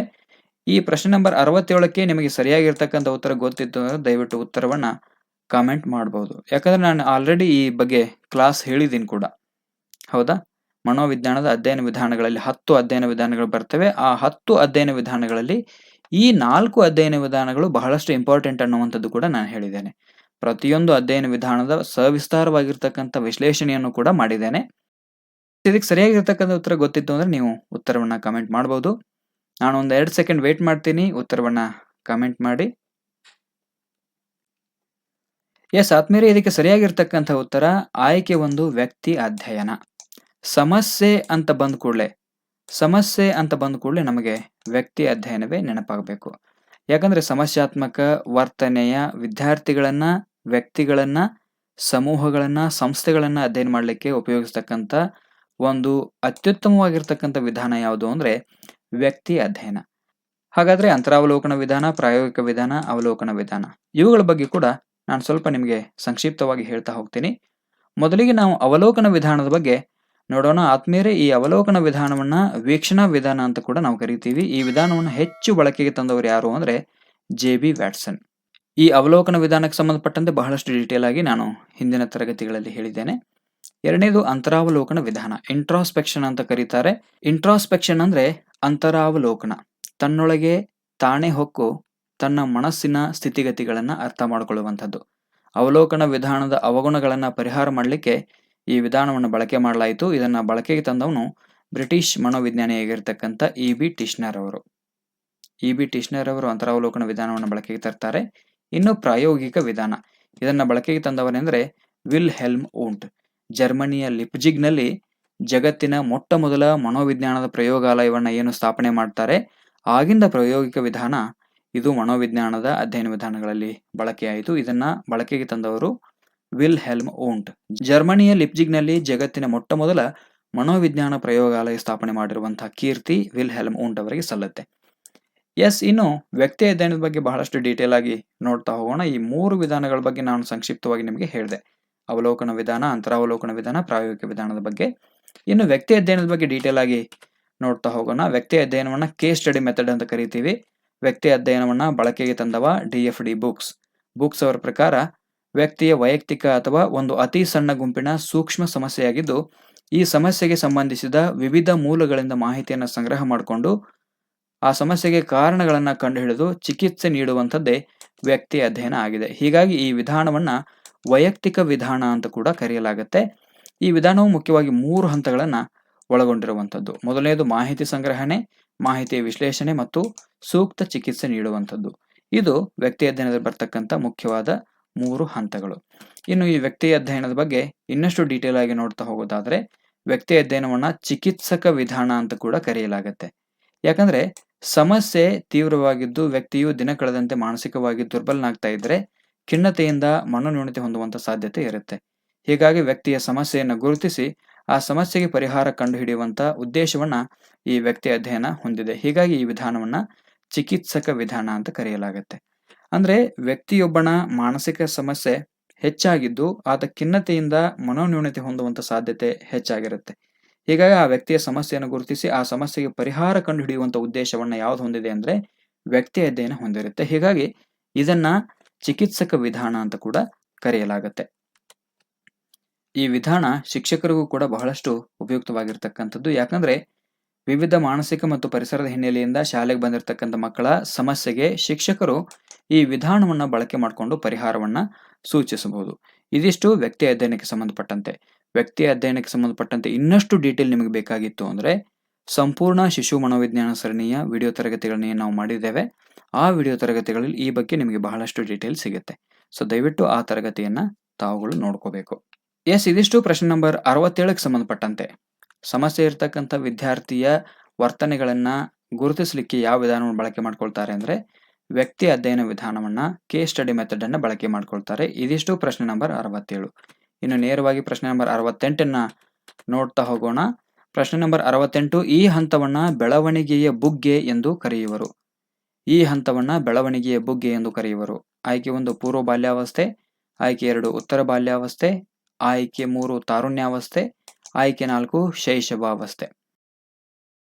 ಆದ್ಮೇಲೆ ಹಿಂದಿನ ತರಗತಿಯಲ್ಲಿ ನಾನು ಏನು ಮಾಡಿದ್ದೀನಿ ಅಂದರೆ ಪೂರ್ವ ಬಾಲ್ಯ ಮತ್ತು ಉತ್ತರ ಬಾಲ್ಯದ ಬಗ್ಗೆ ಬಹಳಷ್ಟು ಡೀಟೇಲ್ ಆಗಿ ಹೇಳಿದ್ದೇನೆ. ಪೂರ್ವ ಬಾಲ್ಯವನ್ನು ಏನಂತ ಕರೀತಾರೆ, ಉತ್ತರ ಬಾಲ್ಯವನ್ನು ಏನಂತ ಕರೀತಾರೆ ಅನ್ನುವಂಥದ್ದನ್ನು ನಾನು ಬಹಳಷ್ಟು ಡೀಟೇಲ್ ಆಗಿ ಹೇಳಿದ್ದೇನೆ. ಈ ಪ್ರಶ್ನೆ ನಂಬರ್ 68ಕ್ಕೆ ನಿಮಗೆ ಸರಿಯಾಗಿರ್ತಕ್ಕಂಥ ಉತ್ತರ ಗೊತ್ತಿತ್ತು ಅಂದರೆ ದಯವಿಟ್ಟು ನೀವು ಉತ್ತರವನ್ನು ಕಮೆಂಟ್ ಮಾಡಬಹುದು. ಯಾವ ಹಂತವನ್ನು ಬೆಳವಣಿಗೆಯ ಬುಗ್ಗೆ ಅಂತ ಕರೀತಾರೆ ಅನ್ನೋವಂಥ ನಿಮಗೆ ಗೊತ್ತಿತ್ತು ಅಂದರೆ ಪ್ರಶ್ನೆ ನಂಬರ್ 68ನ್ನು ಹಾಕಿ ನಿಮ್ಮ ಉತ್ತರವನ್ನು ಕಮೆಂಟ್ ಮಾಡಬಹುದು. 1-2 ಸೆಕೆಂಡ್ ವೇಟ್ ಮಾಡ್ತೀನಿ ನಾನು. ಈ ಹಂತವನ್ನು ಬೆಳವಣಿಗೆಯ ಬುಗ್ಗೆ ಅಂತಾರೆ. ಯಾವ ಹಂತ? ಈ 4 ಹಂತಗಳಲ್ಲಿ ಯಾವ ಹಂತವನ್ನು ಬೆಳವಣಿಗೆಯ ಬುಗ್ಗೆ ಅಂತಾರೆ? ಇದಕ್ಕೆ ಸರಿಯಾಗಿರ್ತಕ್ಕಂಥ ಉತ್ತರ ಆಯ್ಕೆ 3 ತಾರುಣ್ಯಾವಸ್ಥೆ. ಆದ್ಮೇಲೆ ತಾರುಣ್ಯಾವಸ್ಥೆಯನ್ನ ಬೆಳವಣಿಗೆಯ ಬುಗ್ಗೆ ಅಂತ ಕರೆಯಲಾಗುತ್ತೆ. ಇದಕ್ಕೆ ಸಂಬಂಧಪಟ್ಟಂತೆ ಸ್ವಲ್ಪ ಡೀಟೇಲ್ನ ನಾವು ನೋಡ್ತಾ ಬರೋಣ. ಆದ್ಮೇಲೆ ಒಂದು ಮಿಸ್ಟೇಕ್ ಆಗಿದೆ ಕಳೆದ ತರಗತಿಯಲ್ಲಿ, ಅದನ್ನು ನಾನು ಇವಾಗಲೇ ಕ್ಲಾರಿಫೈ ಮಾಡಿಬಿಡ್ತೀನಿ. ಎಲಿಜಬೆತ್ ಹರ್ಲಾಕ್ ಅವರ ಬೆಳವಣಿಗೆ ಮತ್ತು ವಿಕಾಸದ ಹಂತಗಳನ್ನು ಹೇಳುವಂಥ ಸಂದರ್ಭದಲ್ಲಿ ಹಿಂದಿನ ತರಗತಿಯಲ್ಲಿ ನಾನು ಏನು ಮಾಡಿದ್ದೆ ಅಂದರೆ 9 ಹಂತಗಳಿದೆ ಅಂತ ಹೇಳಿದ್ದೆ. ಅದು 9 ಹಂತಗಳಲ್ಲ, 10 ಹಂತಗಳು. ಬೆಳವಣಿಗೆ ಮತ್ತು ವಿಕಾಸಕ್ಕೆ ಸಂಬಂಧಪಟ್ಟಂತೆ ಎಲಿಜಬೆತ್ ಹರ್ಲಾಕ್ ಅವರು 10 ಹಂತಗಳನ್ನು ಹೇಳ್ತಾರೆ. ಆ ಹಂತಗಳನ್ನ ಒಂದೊಂದಾಗಿ ನಾವು ನೋಡ್ತಾ ಬರೋಣ. ಮೊದಲನೇ ಹಂತ ಪ್ರಸವ ಪೂರ್ವ ಹಂತ, ಅಂದರೆ ಗರ್ಭದಿಂದ ಜನಿಸುವವರೆಗೆ ಇರತಕ್ಕಂಥ ಹಂತ ಇದು. ಎರಡನೇದು ಶೈಶವ ಹಂತ, ಜನನದಿಂದ 2 ವಾರಗಳ ಅವಧಿ. ಮೂರನೇದು ಹಸುಳೆತನ, 2 ವಾರಗಳಿಂದ 2 ವರ್ಷದೊಳಗಿನ ಅವಧಿ. ಪೂರ್ವ ಬಾಲ್ಯ 2ನೇ ವರ್ಷದ ಕೊನೆಯಿಂದ 6 ವರ್ಷಗಳವರೆಗೆ. 5ನೇ ಹಂತ ಉತ್ತರ ಬಾಲ್ಯ 6ರಿಂದ 12 ವರ್ಷ. 6ನೇ ಹಂತ ಲೈಂಗಿಕ ಪಕ್ವತೆಯ ಕಾಲ 12 ಅಥವಾ 13 ವರ್ಷದ ಕೊನೆಯಿಂದ 13 ಅಥವಾ 14 ವರ್ಷದವರೆಗೆ ಇರತಕ್ಕಂಥ ಕಾಲ. ಈ ಹಂತವನ್ನು ನಾನು ಹಿಂದಿನ ತರಗತಿಯಲ್ಲಿ ಹೇಳುವಾಗ ಅದು ಮಿಸ್ ಆಗಿತ್ತು.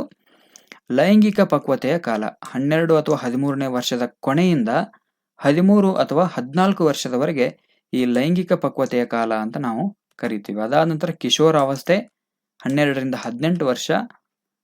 8ನೇದು ವಯಸ್ಕತನ 14ರಿಂದ 40 ವರ್ಷ. 9ನೇದು ಮಧ್ಯ ವಯಸ್ಸು 40ರಿಂದ 60 ವರ್ಷ. 10ನೇದು ವೃದ್ಧಾಪ್ಯ 60 ವರ್ಷಗಳ ನಂತರದ ಅವಧಿ. ಇಲ್ಲಿ ನಾವು ಈ ತಾರುಣ್ಯಾವಸ್ಥೆಯನ್ನು ಏನಂತ ಕರಿತೀವಿ ಅಂದರೆ ಬೆಳವಣಿಗೆಯ ಬುಗ್ಗೆ ಅಂತ ಕರಿತೀವಿ. ತಾರುಣ್ಯಾವಸ್ಥೆಯನ್ನೇ ಬೆಳವಣಿಗೆಯ ಬುಗ್ಗೆ ಅಂತ ಕರೆಯಲಾಗುತ್ತೆ. ಇಲ್ಲಿ ಕಿಶೋರಾವಸ್ಥೆ ಏನಿದೆ 12ರಿಂದ 18 ವರ್ಷದ ಅವಧಿಯವರೆಗೆ. ಕೆಲವು ಮನೋವಿಜ್ಞಾನಿಗಳು ಏನು ಹೇಳ್ತಾರೆ ಅಂದರೆ ಕಿಶೋರಾವಸ್ಥೆ ಅಥವಾ ತಾರುಣ್ಯಾವಸ್ಥೆ ಅನ್ನುವಂಥದ್ದು 18 ವರ್ಷಕ್ಕೆ ಕೊನೆಗೊಳ್ಳುತ್ತೆ ಅಂತ ಇನ್ನು ಕೆಲವರು ಹೇಳಿದರೆ, ಕೆಲವು ಮನೋವಿಜ್ಞಾನಿಗಳು 13 ವರ್ಷದಿಂದ 19 ವರ್ಷದವರೆಗೆ ಇದು ಇರುತ್ತೆ ಅಂತ ಹೇಳ್ತಾರೆ. ತಾರುಣ್ಯಾವಸ್ಥೆ 13ರಿಂದ 19 ವರ್ಷದ ತನಕ ಇರುತ್ತೆ ಅಂತ ಕೆಲವು ಮನೋವಿಜ್ಞಾನಿಗಳು ಅಭಿಪ್ರಾಯಪಟ್ಟರೆ, ಇನ್ನು ಕೆಲವು ಮನೋವಿಜ್ಞಾನಿಗಳು 12ರಿಂದ 18 ವರ್ಷದವರೆಗೆ ಈ ತಾರುಣ್ಯಾವಸ್ಥೆ ಕಿಶೋರಾವಸ್ಥೆ ಅನ್ನುವಂಥದ್ದು ಇರುತ್ತೆ ಅಂತ ಹೇಳ್ತಾರೆ. ಸೊ ತಾರುಣ್ಯಾವಸ್ಥೆಯನ್ನ ಬೆಳವಣಿಗೆಯ ಬುಗ್ಗೆ ಅಂತ ಕರೀತಾರೆ ಅಂತ ನಮಗೆ ಗೊತ್ತಾಯಿತು. ಇನ್ನು ಪೂರ್ವ ಬಾಲ್ಯಾವಸ್ಥೆಯನ್ನ ಏನಂತಾರೆ, ಉತ್ತರ ಬಾಲ್ಯಾವಸ್ಥೆಯನ್ನು ಏನಂತಾರೆ ಅನ್ನುವಂಥದ್ದನ್ನು ಹಿಂದಿನ ತರಗತಿಯಲ್ಲಿ ನಾನು ಬಹಳಷ್ಟು ಡೀಟೇಲ್ ಆಗಿ ಹೇಳಿದ್ದೇನೆ. ಇವಾಗಲೂ ಕೂಡ ಅದನ್ನು ಇನ್ನೊಂದು ಸಾರಿ ನಿಮಗೆ ಹೇಳ್ತೀನಿ, ಯಾಕಂದರೆ ಇದು ಬಹಳಷ್ಟು ಇಂಪಾರ್ಟೆಂಟ್ ಆಗಿರುವಂಥದ್ದು. ಈ ಬಗ್ಗೆ ಒಂದು ಪ್ರಶ್ನೆ ಅಂತೂ ಕಡ್ಡಾಯವಾಗಿ ಇದ್ದೇ ಇರುತ್ತೆ. ಇದಕ್ಕೆ ಸಂಬಂಧಪಟ್ಟಂತೆ ಸ್ವಲ್ಪ ವಿವರಣೆಯನ್ನು ನೋಡ್ತಾ ಹೋಗೋಣ. ಆದ್ಮೇಲೆ ಪೂರ್ವ ಬಾಲ್ಯ 2ರಿಂದ 6 ವರ್ಷದ ಅವಧಿಯನ್ನು ನಾವು ಪೂರ್ವ ಬಾಲ್ಯ ಅಂತ ಕರಿತೀವಿ. ಈ ಪೂರ್ವ ಬಾಲ್ಯವನ್ನು ಶಾಲಾ ಪೂರ್ವ ಹಂತ, ಕೂಟ ಪೂರ್ವ ಯುಗ, ಅನ್ವೇಷಣಾ ಹಂತ, ಪ್ರಶ್ನಿಸುವ ಹಂತ, ಅನುಕರಣೆಯ ಹಂತ, ಸೃಜನಾತ್ಮಕ ಹಂತ ಅಂತ ಕರೆಯಲಾಗುತ್ತೆ. ಹೌದಾ? ಕಳೆದ ಬಾರಿ 2015ರ TET ಪತ್ರಿಕೆ 1ರಲ್ಲಿ ಏನು ಕೇಳಿದ್ರು ಅಂದರೆ ಕೂಟ ಯುಗ ಅಂತ ಯಾವ ಹಂತವನ್ನು ಕರೀತಾರೆ ಅಂತ ಕೇಳಿದ್ರು. ಹೌದಾ? ಅದನ್ನ ಉತ್ತರ ಬಾಲ್ಯವನ್ನ ಕೂಟ ಯುಗ ಅಂತ ಕರೀತಾರೆ. ಯಾಕಂದ್ರೆ 6ರಿಂದ 12 ವರ್ಷದ ಅವಧಿಯಲ್ಲಿ ಮಗು ಶಾಲೆಗೆ ಹೋಗೋದ್ರಿಂದಾಗಿ ಅದು ಅಲ್ಲಿ ತನ್ನ ಸ್ನೇಹಿತರ ಬಳಗವನ್ನು ಸಂಪಾದನೆ ಮಾಡಿಕೊಂಡು ಒಂದು ಕೂಟದಲ್ಲಿ ಅಂದ್ರೆ ಒಂದು ಗುಂಪಿನಲ್ಲಿ ಬೆಳೆಯುತ್ತೆ. ಹೀಗಾಗಿ ಉತ್ತರ ಬಾಲ್ಯವನ್ನ ಕೂಟ ಯುಗ, ಶಾಲಾ ಹಂತ ಅಂತ ಕರಿತಾ ಇದ್ರು. ಉತ್ತರ ಬಾಲ್ಯಕ್ಕೆ ಸಂಬಂಧಪಟ್ಟಂತೆ ಇದನ್ನ ಪ್ರಾಥಮಿಕ ಶಾಲಾ ಹಂತ ಅಂತ ಕರೀತಾರೆ. ಕೂಟ ಯುಗ ಗ್ಯಾಂಗ್ ಏಜ್ ಅಂತ ಕರೀತಾರೆ. ಅನುಸರಣೆಯ ಹಂತ ಜಗಳಗಂಟಿತನದ ಹಂತ, ಸೃಜನಶೀಲತೆಯ ಹಂತ ಅಂತ ಉತ್ತರ ಬಾಲ್ಯವನ್ನ ಕರೀತಾರೆ. ಇನ್ನು ತಾರುಣ್ಯಾವಸ್ಥೆ 12ರಿಂದ 18 ವರ್ಷದ ಅವಧಿಯನ್ನ ತಾರುಣ್ಯಾವಸ್ಥೆ ಅಂತ ಕರಿತೀವಿ. ಈ ತಾರುಣ್ಯಾವಸ್ಥೆಯನ್ನ ಬೆಳವಣಿಗೆಯ ಬುಗ್ಗೆ ಅಂತ ಕರೆಯಲಾಗುತ್ತೆ. ಹಾಗಾದ್ರೆ ಯಾಕೆ ಈ ತಾರುಣ್ಯಾವಸ್ಥೆಯನ್ನ ಬೆಳವಣಿಗೆಯ ಬುಗ್ಗೆ ಅಂತ ಕರೀತಾರೆ?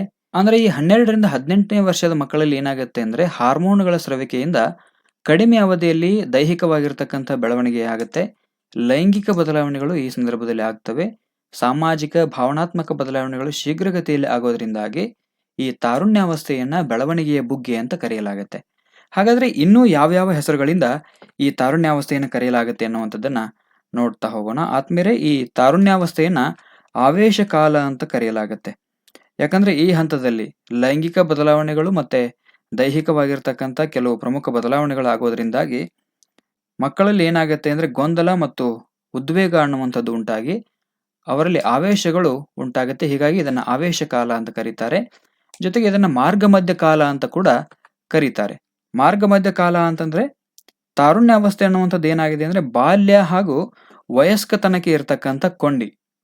ತಾರುಣ್ಯಾವಸ್ಥೆ ಬಾಲ್ಯಾವಸ್ಥೆ ಮತ್ತು ವಯಸ್ಕತನಕ್ಕೆ ಇರತಕ್ಕಂಥ ಕೊಂಡಿ ಆಗಿರೋದ್ರಿಂದ ಈ ಹಂತವನ್ನ ತಾರುಣ್ಯ ಹಂತವನ್ನ ಮಾರ್ಗ ಮಧ್ಯ ಕಾಲ ಅಂತ ಕೂಡ ಕರೀತಾರೆ. ಅದಾದ ನಂತರ ಲೈಂಗಿಕ ಪಕ್ವತೆಯ ಕಾಲ. ಯಾಕಂದ್ರೆ ಈ ಹಂತದಲ್ಲಿ 12ರಿಂದ 18ನೇ ವರ್ಷದ ಅವಧಿಯಲ್ಲಿ ಏನಾಗುತ್ತೆ ಅಂದ್ರೆ ಮಕ್ಕಳಲ್ಲಿ ಲೈಂಗಿಕ ಅಂಗಾಂಗಗಳು ಬೆಳವಣಿಗೆ ಹೊಂದ್ತವೆ. ಹೀಗಾಗಿ ಇದನ್ನ ಲೈಂಗಿಕ ಪಕ್ವತೆಯ ಕಾಲ ಅಂತ ಕೂಡ ಕರೀತಾರೆ. ಅದಾದ ನಂತರ ಸ್ವಾವಲಂಬನೆಯ ಅವಧಿ ಅಂತ ಕೂಡ ಈ ಹಂತವನ್ನ ಕರೀತಾರೆ. ಸ್ವಾವಲಂಬನೆಯ ಅವಧಿ. ಯಾಕಂದ್ರೆ ಈ ಹಂತದಲ್ಲಿ ತರುಣರು ಏನ್ ಮಾಡ್ತಾರೆ ಅಂದ್ರೆ ಸ್ವಾತಂತ್ರ್ಯ, ಸ್ವಾವಲಂಬನೆ, ಆರ್ಥಿಕ ಸ್ವಾವಲಂಬನೆಯನ್ನ ಹೊಂದಿರೋದ್ರಿಂದಾಗಿ ಈ ಹಂತವನ್ನ ಸ್ವಾವಲಂಬನೆಯ ಅವಧಿ ಅಂತ ಕೂಡ ಕರೀತಾರೆ. ಜೊತೆಗೆ ಆಕರ್ಷಣೆಯ ಕಾಲ ಅಂತ ಕೂಡ ಈ ಹಂತವನ್ನ ಕರೀತಾರೆ. ಯಾಕಂದ್ರೆ ಇಲ್ಲಿ ದೇಹದಲ್ಲಿ ಲೈಂಗಿಕ ರಸದೂತಗಳು ಸ್ರವಿಸೋದ್ರಿಂದಾಗಿ ದೇಹದಲ್ಲಿ ಲೈಂಗಿಕ ಗುಣಗಳು ಕಾಣಿಸಿಕೊಳ್ತವೆ. ಇದರಿಂದ ಹಾರ್ಮೋನುಗಳ ಸಕ್ರಿಯತೆಯಿಂದಾಗಿ ಏನಾಗುತ್ತೆ ಅಂದ್ರೆ ವಿರುದ್ಧ ಲಿಂಗಗಳ ಜೊತೆಗೆ ಆಕರ್ಷಣೆ ಅನ್ನುವಂಥದ್ದು ಆರಂಭ ಆಗುತ್ತೆ. ಹೀಗಾಗಿ ಇದನ್ನ ಆಕರ್ಷಣೆಯ ಕಾಲ ಅಂತ ಕೂಡ ಕರೀತಾರೆ. ಜೊತೆಗೆ ವಿಮರ್ಶಾತ್ಮಕ ಪ್ರಶ್ನಿಸುವಂತ ಕಾಲ. ತರುಣರು ಯಾವುದನ್ನ ಈಸಿಯಾಗಿ ಒಪ್ಕೊಳ್ಳೋದಿಲ್ಲ, ವಿಮರ್ಶೆ ಮಾಡ್ತಾರೆ. ಹೀಗಾಗಿ ವಿಮರ್ಶಿಸುವ ಕಾಲ ಅಂತ ಕೂಡ ಇದನ್ನ ಕರೀತಾರೆ. ವ್ಯಕ್ತಿ ಪೂಜೆಯ ಕಾಲ ಅನ್ನುವಂಥದ್ದು ಬಹಳಷ್ಟು ಇಂಪಾರ್ಟೆಂಟ್ ಆಗಿರುವಂಥದ್ದು. ಯಾಕಂದ್ರೆ ಈ ಹಂತದಲ್ಲಿ ತರುಣರು ಏನ್ ಮಾಡ್ತಾರೆ ಅಂದ್ರೆ ತಮಗೆ ಇಷ್ಟವಾಗಿರ್ತಕ್ಕಂಥ ಅಥವಾ ತಮ್ಮ ಅಭಿರುಚಿಗೆ ತಕ್ಕಂಥ ವ್ಯಕ್ತಿಯನ್ನ ಆಯ್ಕೆ ಮಾಡಿಕೊಂಡು ಅವರ ಶೈಲಿಯನ್ನ ಅನುಕರಣೆ ಮಾಡ್ತಾ ಅವರನ್ನ ಆರಾಧನೆ ಮಾಡ್ತಾರೆ. ಹೀಗಾಗಿ ಈ ಹಂತವನ್ನ ವ್ಯಕ್ತಿ ಪೂಜೆಯ ಕಾಲ ಅಂತ ಕೂಡ ಕರೆಯಲಾಗತ್ತೆ. ಇನ್ನು ಆವೇಶ ಮತ್ತು ಉದ್ವೇಗದ ಕಾಲ. ನಾನು ಆಲ್ರೆಡಿ ಹೇಳಿದಂತೆ ಲೈಂಗಿಕ ಬದಲಾವಣೆಗಳು ಮತ್ತೆ ದೈಹಿಕ ಬದಲಾವಣೆಗಳಾಗೋದ್ರಿಂದ ಗೊಂದಲಕ್ಕೆ, ಭಾವೋದ್ವೇಗಕ್ಕೆ ಅವರು ಒಳಗಾಗ್ತಾರೆ. ಹೀಗಾಗಿ ಈ ಹಂತವನ್ನ ಆವೇಶ ಮತ್ತು ಉದ್ವೇಗದ ಕಾಲ ಅಂತ ಕೂಡ ಕರೀತಾರೆ. ಜೊತೆಗೆ ಅಶಿಸ್ತಿನ ಕಾಲ ಅಂತ ಈ ಹಂತವನ್ನ ಕರೀತಾರೆ. ಅಶಿಸ್ತು ಯಾಕೆ ಅಂತಂದ್ರೆ ಈ ಹಂತದಲ್ಲಿ ತರುಣರು ಮತ್ತು ತರುಣಿಯರು ವಾದ ವಿವಾದ ಮಾಡುವಂಥದ್ದು ಜಾಸ್ತಿ. ಜೊತೆಗೆ ಚೇಷ್ಟೆಗಳನ್ನು ಮಾಡೋದ್ರಿಂದಾಗಿ ಅವರಲ್ಲಿ ಶಿಸ್ತು ಅನ್ನುವಂಥದ್ದು ಇರೋದಿಲ್ಲ. ಹೀಗಾಗಿ ತಾರುಣ್ಯವನ್ನ ಅಶಿಸ್ತಿನ ಕಾಲ ಅಂತ ಕೂಡ ಕರೀತಾರೆ. ಇನ್ನು ಸಮಸ್ಯೆಯ ಕಾಲ. ಈ ಹಂತದಲ್ಲಿ ಮಕ್ಕಳು ಏನ್ ಮಾಡ್ತಾರೆ ಅಂದ್ರೆ ಹಲವಾರು ಸಮಸ್ಯೆಗಳನ್ನ ಎದುರಿಸ್ತಾರೆ. ಅವು ಸಾಮಾಜಿಕ ಸಮಸ್ಯೆಗಳಾಗಿರ್ಬೋದು, ಜೊತೆಗೆ ಭಾವನಾತ್ಮಕ ಸಮಸ್ಯೆಗಳಾಗಿರ್ಬೋದು. ಹೀಗಾಗಿ ಇದನ್ನ ಸಮಸ್ಯೆಯ ಕಾಲ ಅಂತ ಕೂಡ ಕರೀತಾರೆ. ಕಲಿಕೆಯ ಕಾಲ. ಈ ಹಂತದಲ್ಲಿ ಬಾಲಕ ಬಾಲಕಿಯರು ಹೊಸ ಕೌಶಲ್ಯ, ಹವ್ಯಾಸ, ಅಭಿರುಚಿಗಳನ್ನ ಕಲಿಯುವಂತ ಹಂತ ಇದಾಗಿದ್ದರಿಂದ ಇದನ್ನ ಕಲಿಕೆಯ ಕಾಲ ಅಂತ ಕೂಡ ಕರೀತಾರೆ. ಮುಂದೆ ಗುರುತಿಸುವಿಕೆಯ ಕಾಲ ಅಂತ ಕೂಡ ತಾರುಣ್ಯವನ್ನ ಕರೀತಾರೆ. ಈ ತಾರುಣ್ಯಾವಸ್ಥೆಯಲ್ಲಿರ್ತಕ್ಕಂಥ ತರುಣರು ಮತ್ತು ತರುಣಿಯರು ಏನ್ ಮಾಡ್ತಾರೆ ಅಂದ್ರೆ ನನ್ನನ್ನು ಜನ ಗುರುತಿಸಬೇಕು, ನನ್ನನ್ನು ಜನ ಇಷ್ಟಪಡಬೇಕು ಅಂತ ಬಯಸ್ತಾರೆ. ಹೀಗಾಗಿ ಗುರುತಿಸುವಿಕೆಯ ಕಾಲ ಅಂತ ತಾರುಣ್ಯವನ್ನ ಕರೀತಾರೆ. ಅದಾದ ನಂತರ ಸಾಹಸದ ಕಾಲ. ಸಾಹಸದ ಕಾಲ ಅಂತಂದ್ರೆ ಈ ಹಂತದಲ್ಲಿ ಇರ್ತಕ್ಕಂಥ ಬಾಲಕ ಬಾಲಕಿಯರು ಸಾಹಸ ಮತ್ತು ಧೈರ್ಯವನ್ನ ಪ್ರದರ್ಶನ ಮಾಡಲಿಕ್ಕೆ ಮುಂದಾಗ್ತಾರೆ ಸದಾಕಾಲ. ಹೀಗಾಗಿ ತಾರುಣ್ಯವನ್ನ ಸಾಹಸದ ಕಾಲ ಅಂತ ಕೂಡ ಕರೆಯಲಾಗುತ್ತೆ. ಜೊತೆಗೆ ನಾಯಕತ್ವದ ಕಾಲ. ಈ ಹಂತದಲ್ಲಿರ್ತಕ್ಕಂಥ ಬಾಲಕ ಮತ್ತು ಬಾಲಕಿಯರು ಅಂದ್ರೆ 12ರಿಂದ 18 ವರ್ಷದಲ್ಲಿರ್ತಕ್ಕಂಥ ಬಾಲಕ ಬಾಲಕಿಯರು ಏನ್ ಮಾಡ್ತಾರೆ ಅಂದ್ರೆ ಒಂದು ಗುಂಪನ್ನ ನಿಭಾಯಿಸ್ಲಿಕ್ಕೆ ಆಸೆ ಪಡ್ತಾ ಇರ್ತಾರೆ. ಹೀಗಾಗಿ ಆ ಒಂದು ಟೀಮ್ಗೆ ನಾನೇ ನಾಯಕ ಆಗಬೇಕು ಅನ್ನುವಂಥ ಹಂಬಲ ಅವರಲ್ಲಿ ಇರುತ್ತೆ. ಹೀಗಾಗಿ ಇದನ್ನ ನಾಯಕತ್ವದ ಕಾಲ ಅಂತ ಕೂಡ ಕರೀತಾರೆ. ವೈಭವೀಕರಣದ ಕಾಲ ಅಂತ ಕೂಡ ಈ ಹಂತವನ್ನ ಕರೀತಾರೆ. ಯಾಕಂದ್ರೆ ಇಲ್ಲಿರ್ತಕ್ಕಂಥ ತರುಣ ತರುಣಿಯರು ತಮ್ಮ ಬಗ್ಗೆ ಜಾಸ್ತಿ ಜಂಬ ಕೊಚ್ಕೋತಿರ್ತಾರೆ. ನಾನು ಹಂಗೆ, ನಾನು ಹಿಂಗೆ, ನಾನು ಅದನ್ನ ಮಾಡಿದೆ, ನಾನು ಇದನ್ನ ಮಾಡಿದೆ ಅಂತ ಜಾಸ್ತಿ ಹೇಳೋದ್ರಿಂದಾಗಿ ಈ ಹಂತವನ್ನ ವೈಭವೀಕರಣದ ಕಾಲ ಅಂತ ಕೂಡ ಕರೀತಾರೆ. ಅದಾದ ನಂತರ ಗುಂಪುಗಾರಿಕೆಯ ಕಾಲ. ಯಾಕಂದ್ರೆ ಆಲ್ರೆಡಿ ಅವರು ಶಾಲೆಗಳಲ್ಲಿ ಇರೋದ್ರಿಂದಾಗಿ, ಕಾಲೇಜುಗಳಲ್ಲಿ ಇರೋದ್ರಿಂದಾಗಿ ಗುಂಪುಗಾರಿಕೆ ಅನ್ನುವಂಥದ್ದು ಇದ್ದೇ ಇರುತ್ತೆ. ಹೀಗಾಗಿ ಗುಂಪುಗಾರಿಕೆಯ ಕಾಲ ಅಂತ ಕೂಡ ಇದನ್ನು ಕರೀತಾರೆ. ಜೊತೆಗೆ ಪ್ರಯಾಸಗಳ ಕಾಲ ಅಂತ ಕೂಡ ಈ ಹಂತವನ್ನು ಕರೀತಾರೆ. ಯಾಕಂದ್ರೆ ಸಾಕಷ್ಟು ಪ್ರಯಾಸಗಳನ್ನ ಬಾಲಕ ಮತ್ತು ಬಾಲಕಿಯರಲ್ಲಿ ಪಡ್ತಾರೆ. ಸಂಕ್ಷೋಭೆಗಳ ಕಾಲ ಅಂದ್ರೆ ಗೊಂದಲಗಳ ಕಾಲ ಅಂತ ಹೇಳ್ತಾರೆ ಇದನ್ನ. ಸಂಕ್ಷೋಭೆಗಳು ಅಂದ್ರೆ ಈ ಹಂತದಲ್ಲಿ ಇರ್ತಕ್ಕಂಥ ತರುಣ ತರುಣಿಯರಿಗೆ ಏನಾಗೋದಿಲ್ಲ ಅಂದ್ರೆ ಯಾವ ಆಯ್ಕೆಗಳನ್ನ ಮಾಡ್ಕೋಬೇಕು ಅನ್ನುವಂಥದ್ದು ಈಸಿಯಾಗಿ ಅರ್ಥ ಆಗೋದಿಲ್ಲ, ಗೊಂದಲಕ್ಕೆ ಒಳಗಾಗ್ತಾರೆ. ಹೀಗಾಗಿ ಇದನ್ನ ಸಂಕ್ಷೋಭೆಗಳ ಕಾಲ ಅಂತ ಕೂಡ ಕರೆಯಲಾಗತ್ತೆ. ಇನ್ನು ವಸಂತ ಕಾಲ, ಹೌದು, ಯಾಕಂದ್ರೆ ಈ ಹಂತದಲ್ಲಿ ಲೈಂಗಿಕ ಬದಲಾವಣೆಗಳು ಮತ್ತೆ ದೈಹಿಕ ಬದಲಾವಣೆಗಳಾಗೋದ್ರಿಂದ ಈ ಹಂತವನ್ನ ವಸಂತ ಕಾಲ ಅಂತ ಕೂಡ ಕರೆಯಲಾಗತ್ತೆ. ಇದಿಷ್ಟು ತಾರುಣ್ಯಾವಸ್ಥೆಗೆ ಸಂಬಂಧಪಟ್ಟಂತೆ ಬಹಳಷ್ಟು ಡೀಟೇಲ್ ಆಗಿ ನಾನು ಹೇಳಿದ್ದೇನೆ. ಈ ಎಲ್ಲಾ ಅಂಶಗಳು ನಿಮಗೆ ನೆನಪಿರಬೇಕು. ವ್ಯಕ್ತಿ ಪೂಜೆಯ ಕಾಲ ಅನ್ನುವಂಥದ್ದು ಇಂಪಾರ್ಟೆಂಟ್, ಇಲ್ಲಿ ಸಂಕ್ಷೋಭೆಗಳ ಕಾಲ ಅನ್ನುವಂಥದ್ದು ಇಂಪಾರ್ಟೆಂಟ್. ಯಾಕಂದ್ರೆ ಈ ರೀತಿ ಮುಂದೆ ಪ್ರಶ್ನೆ ಬರ್ಬೋದು, ವ್ಯಕ್ತಿ ಪೂಜೆಯ ಕಾಲ ಯಾವುದು ಅಂತ ಕೇಳಿ ಪೂರ್ವ ಬಾಲ್ಯ, ಉತ್ತರ ಬಾಲ್ಯ, ತಾರುಣ್ಯಾವಸ್ಥೆ, ವಯಸ್ಕತನ ಅಂತ ಕೊಟ್ಟಾಗ ನೀವು ವ್ಯಕ್ತಿ ಪೂಜೆಯ ಕಾಲವನ್ನ ತಾರುಣ್ಯಾವಸ್ಥೆಗೆ ಟಿಕ್ ಮಾಡಬೇಕಾಗತ್ತೆ. ಯಾಕಂದ್ರೆ ಈ ವ್ಯಕ್ತಿ ಪೂಜೆ ಅನ್ನುವಂಥದ್ದು ತರುಣರಲ್ಲಿಯೇ ಜಾಸ್ತಿ ಇರುವಂಥದ್ದು. ಅಂದ್ರೆ ತನಗೆ ಇಷ್ಟವಾಗಿರ್ತಕ್ಕಂಥ ವ್ಯಕ್ತಿ ಅಥವಾ ತನಗೆ ಇಷ್ಟವಾಗಿರ್ತಕ್ಕಂಥ ಅಭಿರುಚಿಗಳನ್ನ ಆಯ್ಕೆ ಮಾಡ್ಕೊಳ್ತಕ್ಕಂಥ ಒಂದು ಅವಕಾಶ ಅವರಿಗಿರುತ್ತೆ. ಜೊತೆಗೆ ತನಗೆ ಇಷ್ಟವಾಗಿರ್ತಕ್ಕಂಥ ವ್ಯಕ್ತಿಯನ್ನು ಅನುಕರಣೆ ಮಾಡಿಕೊಂಡು ಆ ವ್ಯಕ್ತಿಯನ್ನು ಪೂಜಿಸುವಂತಹ ಕಾಲ ಕೂಡ ಈ ತಾರುಣ್ಯಾವಸ್ಥೆ ಅನ್ನುವಂಥದ್ದು. ಇನ್ನು ಮುಂದಿನ ಪ್ರಶ್ನೆಯನ್ನ ನೋಡ್ತಾ ಹೋಗೋಣ. ಪ್ರಶ್ನೆ ನಂಬರ್ 69, ಸೃಜನಶೀಲತೆಯ ಪ್ರಕ್ರಿಯೆಯಲ್ಲಿ ಅನುಸರಿಸಬೇಕಾದ ಹಂತಗಳ ಅನುಕ್ರಮವು. ಸೃಜನಶೀಲತೆಯ ಪ್ರಕ್ರಿಯೆಯಲ್ಲಿ ಅನುಸರಿಸಬೇಕಾದ ಹಂತಗಳ ಅನುಕ್ರಮವು: ಆಯ್ಕೆ 1 ಸಿದ್ಧತೆ, ಪರಿಪಾಕಾವಸ್ಥೆ, ಜ್ಞಾನೋದಯ, ತಾಳೆ ನೋಡುವಿಕೆ. ಆಯ್ಕೆ 2 ತಾಳೆ ನೋಡುವಿಕೆ, ಜ್ಞಾನೋದಯ, ಸಿದ್ಧತೆ, ಪರಿಪಾಕಾವಸ್ಥೆ. ಆಯ್ಕೆ 3 ಜ್ಞಾನೋದಯ, ತಾಳೆ ನೋಡುವಿಕೆ, ಸಿದ್ಧತೆ, ಪರಿಪಾಕಾವಸ್ಥೆ. ಆಯ್ಕೆ 4 ಪರಿಪಾಕಾವಸ್ಥೆ, ಸಿದ್ಧತೆ, ಜ್ಞಾನೋದಯ, ತಾಳೆ ನೋಡುವಿಕೆ. ಆದ್ಮೇಲೆ ಪ್ರಶ್ನೆ ನಂಬರ್ 69ಕ್ಕೆ ನಿಮಗೆ ಸರಿಯಾದ ಉತ್ತರ ಗೊತ್ತಿತ್ತು ಅಂದ್ರೆ ನೀವು ಉತ್ತರವನ್ನ ಕಾಮೆಂಟ್ ಮಾಡಬಹುದು. ಇದಕ್ಕೆ ಸರಿಯಾಗಿರ್ತಕ್ಕಂಥ ಉತ್ತರ ಆಯ್ಕೆ 1 ಸಿದ್ಧತೆ, ಪರಿಪಾಕಾವಸ್ಥೆ, ಜ್ಞಾನೋದಯ ಮತ್ತು ತಾಳೆ ನೋಡುವಿಕೆ. ಎಸ್, ಈ ಸೃಜನಶೀಲತೆಯನ್ನ ಅನುಸರಿಸಬೇಕಾದ ಹಂತಗಳ ಸರಿಯಾದ ಕ್ರಮ ಯಾವುದು ಅಂದ್ರೆ ಸಿದ್ಧತೆ. ಸೃಜನಶೀಲತೆಯಲ್ಲಿ ನಾವು ಅನುಸರಿಸಬೇಕಾಗಿರ್ತಕ್ಕಂಥ ಮುಖ್ಯ ಅನುಕ್ರಮ ಇದು. ಮೊದಲು ಸಿದ್ಧತೆ ಇರಬೇಕು, ಆಮೇಲೆ ಪರಿಪಾಕಾವಸ್ಥೆ, ಆಮೇಲೆ ಜ್ಞಾನೋದಯ, ಆಮೇಲೆ ತಾಳೆ ನೋಡುವಂಥದ್ದು. ಇದಕ್ಕೆ ಸಂಬಂಧಪಟ್ಟಂತೆ ಸ್ವಲ್ಪ ವಿವರಣೆಯನ್ನ ನಾವು ನೋಡ್ತಾ ಹೋಗೋಣ. ಆತ್ಮೀಯರೇ, ಸೃಜನಶೀಲತೆಯ ಬಗ್ಗೆ ನಾನು ಆಲ್ರೆಡಿ ನಿಮಗೆ ಬಹಳಷ್ಟು ಡೀಟೇಲ್ ಆಗಿ ಹೇಳಿದ್ದೇನೆ. ಸೃಜನಶೀಲತೆಯ ಫಲವಾಗಿ ಒಂದು ಹೊಸ ವಸ್ತು ಅಥವಾ ಒಂದು ಹೊಸ ವಿಚಾರ ಉಂಟಾಗಲಿಕ್ಕೆ ಜಿ ವಲ್ಲಾಸ್ ಅವರು ಸೃಜನಶೀಲತೆಯಲ್ಲಿ 4 ಪ್ರಮುಖ ಹಂತಗಳನ್ನು ಸೂಚಿಸ್ತಾರೆ. ಈ ಹಂತ ಅನುಕ್ರಮವಾಗಿತ್ತು ಅಂದ್ರೆ ಸೃಜನಶೀಲತೆ ಉತ್ತಮವಾಗಿ ನಡೆಯುತ್ತೆ ಅಂತ ಅವ್ರು ಹೇಳ್ತಾರೆ. ಹಾಗಾದ್ರೆ ಆ ಹಂತಗಳು ಯಾವುವು? ಮೊದಲನೇದು ಸಿದ್ಧತೆ, ಎರಡನೇದು ಪರಿಪಾಕಾವಸ್ಥೆ, ಮೂರನೇದು ಜ್ಞಾನೋದಯ, ನಾಲ್ಕನೇದು ತಾಳೆ ನೋಡುವಿಕೆ. ಎಸ್, ಇಲ್ಲಿ ಸಿದ್ಧತೆ ಅಂದ್ರೆ ಏನು ಅನ್ನುವಂಥದ್ದನ್ನ ನೋಡೋಣ. ಸಮಸ್ಯೆ ನಿರೂಪಣೆ ಮಾಡುವಂಥದ್ದಾಗಿರ್ಬೋದು, ಜೊತೆಗೆ ಸಮಸ್ಯೆಯ ಕುರಿತಾಗಿರ್ತಕ್ಕಂಥ ಸುಸಂಗತ ಮಾಹಿತಿಯ ಸಂಗ್ರಹಣೆ ಮಾಡುವಂಥದ್ದನ್ನ ಈ ಸಿದ್ಧತೆ ಅನ್ನುವಂಥ ಹಂತ ಒಳಗೊಂಡಿದೆ. ಅದಾದ ನಂತರ ಬರ್ತಕ್ಕಂಥದ್ದು ಎರಡನೇ ಹಂತ ಪರಿಪಾಕಾವಸ್ಥೆ. ಅಂದ್ರೆ ಈ ಹಂತದಲ್ಲಿ ವ್ಯಕ್ತಿ ಏನ್ ಮಾಡ್ತಾನೆ ಅಂದ್ರೆ ಚಿಂತನೆಯಲ್ಲಿ ಮಗ್ನ ಆಗ್ತಾನೆ. ಆ ವ್ಯಕ್ತಿಯು ಯಾವುದೇ ಚಟುವಟಿಕೆಗಳಲ್ಲಿ ಪಾಲ್ಗೊಳ್ಳದಂತೆ ಹಗಲುಗನಸು ಕಾಣುವಂತೆ ಕಾಣ್ತಾ ಇರ್ತಾನೆ. ಅಂದ್ರೆ ಪರಿಪಾಕಾವಸ್ಥೆಯಲ್ಲಿ ಏನ್ ಮಾಡ್ತಾನೆ ಅಂದ್ರೆ ಆ ಸಮಸ್ಯೆಗೆ ಯುಕ್ತವಾಗಿರ್ತಕ್ಕಂಥ ಜ್ಞಾನವನ್ನ ಸಂಗ್ರಹ ಮಾಡ್ಕೊಳ್ಳಿಕ್ಕೆ ಮಗ್ನನಾಗಿರ್ತಾನೆ. ಇನ್ನು ಮೂರನೇದು ಜ್ಞಾನೋದಯ. ಈ ಹಂತವನ್ನ ನಾವು ಜ್ಞಾನೋದಯ ಅಥವಾ ಹೊಳೆಯುವುದು ಅಂತ ಕರಿತೀವಿ. ಅಂದ್ರೆ ಹೊಸ ವಿಚಾರ ಹೊಳೆಯುವಂತ ಹಂತ ಯಾವುದು ಅಂದ್ರೆ ಜ್ಞಾನೋದಯದ ಹಂತ. ಈ ಹಂತದಲ್ಲಿ ಅರೆ ಜಾಗೃತಾವಸ್ಥೆಯಿಂದ ಪರಿಹಾರ ಏನಾಗುತ್ತೆ ಅಂದ್ರೆ ಜಾಗೃತಾವಸ್ಥೆಗೆ ಬರುತ್ತೆ. ಸೃಜನಶೀಲ ವ್ಯಕ್ತಿ ಏನ್ ಮಾಡಿರ್ತಾನೆ ಅಂದ್ರೆ ಈ ಪರಿಪಾಕಾವಸ್ಥೆಯ ಹಂತದಲ್ಲಿ ಜ್ಞಾನದಲ್ಲಿ ಮುಳುಗಿರ್ತಾನೆ, ಅಂದ್ರೆ ಚಿಂತನೆಯಲ್ಲಿ ಮುಳುಗಿರ್ತಾನೆ. ಚಿಂತನೆಯಲ್ಲಿ ಮುಳುಗಿರದ ವ್ಯಕ್ತಿಗೆ ಜ್ಞಾನೋದಯ ಆಗತ್ತೆ ಮುಂದೆ. ಅಂದ್ರೆ ಅಜಾಗೃತ ಸ್ಥಿತಿಯಲ್ಲಿರ್ತಕ್ಕಂಥ ಕಲ್ಪನೆ ಅಥವಾ ಚಿಂತನೆ ಅನ್ನುವಂಥದ್ದು, ಪರಿಹಾರ ಅನ್ನುವಂಥದ್ದು ಜಾಗೃತಾವಸ್ಥೆಗೆ ಜಾರಿ ಬರುತ್ತೆ. ಅದನ್ನ ನಾವು ಜ್ಞಾನೋದಯ ಅಂತ ಕರಿತೀವಿ. ಅದಾದ ನಂತರ ತಾಳೆ ನೋಡುವಿಕೆ. ಜ್ಞಾನೋದಯವಾದ ನಂತರ ಪರಿಹಾರದ ಸಮರ್ಪಕತೆ, ನಿಖರತೆ, ಉಪಯುಕ್ತತೆಯನ್ನ ಪರೀಕ್ಷೆ ಮಾಡುವಂತ ಹಂತವನ್ನ ನಾವು ತಾಳೆ ನೋಡುವಿಕೆ ಅಂತ ಕರಿತೀವಿ. ಇಲ್ಲಿ ಒಂದು ಪರಿಹಾರ ಬಂತು, ಆ ಪರಿಹಾರ ಸರಿಯಾಗಿದೆಯೋ ಇಲ್ವೋ ಅನ್ನುವಂಥದ್ದನ್ನ ಚೆಕ್ ಮಾಡುವುದೇ ತಾಳೆ ನೋಡುವಿಕೆ. ಸೊ ಸೃಜನಶೀಲತೆಯ ಪ್ರಕ್ರಿಯೆಯಲ್ಲಿ ಅನುಸರಿಸಬೇಕಾಗಿರ್ತಕ್ಕಂಥ ಹಂತದ ಕ್ರಮ ಯಾವುದು ಅಂದ್ರೆ ಮೊದಲನೇದು ಸಿದ್ಧತೆ, ಎರಡನೇದು ಪರಿಪಾಕಾವಸ್ಥೆ, ಮೂರನೇದು ಜ್ಞಾನೋದಯ, ನಾಲ್ಕನೇದು ತಾಳೆ ನೋಡುವಿಕೆ. ಸಿದ್ಧತೆ ಅನ್ನುವಂಥದ್ರಲ್ಲಿ ಮನುಷ್ಯ ಏನ್ ಮಾಡ್ತಾನೆ ಅಂದ್ರೆ ಸಮಸ್ಯೆ ನಿರೂಪಣೆ ಮಾಡ್ಕೋತಾನೆ. ಪರಿಪಾಕಾವಸ್ಥೆಯಲ್ಲಿ ಆ ಚಿಂತನೆಯ ಕುರಿತು ಅಥವಾ ಆ ಸಮಸ್ಯೆಯ ಕುರಿತು ಮಗ್ನನಾಗಿ ಚಿಂತನೆ ಮಾಡ್ತಾ ಇರ್ತಾನೆ. ಜ್ಞಾನೋದಯದಲ್ಲಿ ಏನಾಗುತ್ತೆ ಅಂದ್ರೆ ಆ ಸಮಸ್ಯೆಗೆ ಪರಿಹಾರ ಅನ್ನುವಂಥದ್ದು ಅಜಾಗೃತ ಸ್ಥಿತಿಯಿಂದ ಜಾಗೃತ ಸ್ಥಿತಿಗೆ ಬರುತ್ತೆ, ಬಂದು ಜ್ಞಾನೋದಯ ಆಗತ್ತೆ. ಅದಾದ ನಂತರ ಬಂದಿರತಕ್ಕಂಥ ಪರಿಹಾರ ಸರಿಯಾಗಿದೆಯೋ ಇಲ್ವೋ ಆ ಸಮಸ್ಯೆಗೆ ಅನ್ನುವಂಥದ್ದನ್ನ ತಾಳೆ ನೋಡುವಂಥದ್ದು ತಾಳೆ ನೋಡುವಿಕೆಯ ಹಂತ. ಈ 4 ಹಂತಗಳು ಸೃಜನಶೀಲತೆಯ ಪ್ರಕ್ರಿಯೆಯಲ್ಲಿ ಅನುಕ್ರಮವಾಗಿದ್ದುವು ಅಂದರೆ ಸೃಜನಶೀಲತೆ ಸರಿಯಾದ ದಿಕ್ಕಿನಲ್ಲಿ ನಡೆದಿದೆ ಅಂತ ಅರ್ಥ ಆಗುತ್ತೆ. ಈ ಸೃಜನಶೀಲತೆಗೆ ಸಂಬಂಧಪಟ್ಟಂತೆ ನ್ಯೂಟನ್ ಆಗಿರ್ಬೋದು, ಐನ್ಸ್ಟೀನ್ ಆಗಿರ್ಬೋದು, ಆರ್ಕಿಮಿಡೀಸ್, ವಿಶ್ವೇಶ್ವರಯ್ಯ, ರನ್ನ, ಪಂಪರಂತ ಸೃಜನಶೀಲರೆಲ್ಲರೂ ಪ್ರಬುದ್ಧಮಾನಕ್ಕೆ ಬಂದಿದ್ದೆಲ್ಲ ಸೃಜನಶೀಲತೆಯಿಂದಾನೆ ಅನ್ನುವಂಥದ್ದು ನಮಗೆ ನೆನಪಿರಬೇಕು. ಇದಿಷ್ಟು ಸೃಜನಶೀಲತೆಯಲ್ಲಿ ಅನುಸರಿಸಬೇಕಾಗಿರತಕ್ಕಂಥ ಹಂತಗಳ ಅನುಕ್ರಮ. ಇದಿಷ್ಟು ಪ್ರಶ್ನೆ ನಂಬರ್ 69ಕ್ಕೆ ಸಂಬಂಧಪಟ್ಟಂತೆ. ಇನ್ನು ಇವತ್ತಿನ ತರಗತಿಯ ಕೊನೆಯ ಪ್ರಶ್ನೆಯನ್ನ ನೋಡ್ತಾ ಬರೋಣ. ಪ್ರಶ್ನೆ ನಂಬರ್ 70. ಮಾನಸಿಕ ವಯಸ್ಸು 15 ಇರುವ ಓರ್ವ ಹುಡುಗಿಯ ಐಕ್ಯೂ 125 ಇದ್ದರೆ ಅವಳ ದೈಹಿಕ ವಯಸ್ಸು ಎಷ್ಟು? ಇದು ಬುದ್ಧಿಶಕ್ತಿಗೆ ಸಂಬಂಧಪಟ್ಟಂತೆ, ಬುದ್ಧಿಶಕ್ತಿ ಸೂಚ್ಯಾಂಕಕ್ಕೆ ಸಂಬಂಧಪಟ್ಟಂತೆ ಒಂದು ಪ್ರಶ್ನೆ ಇದೆ.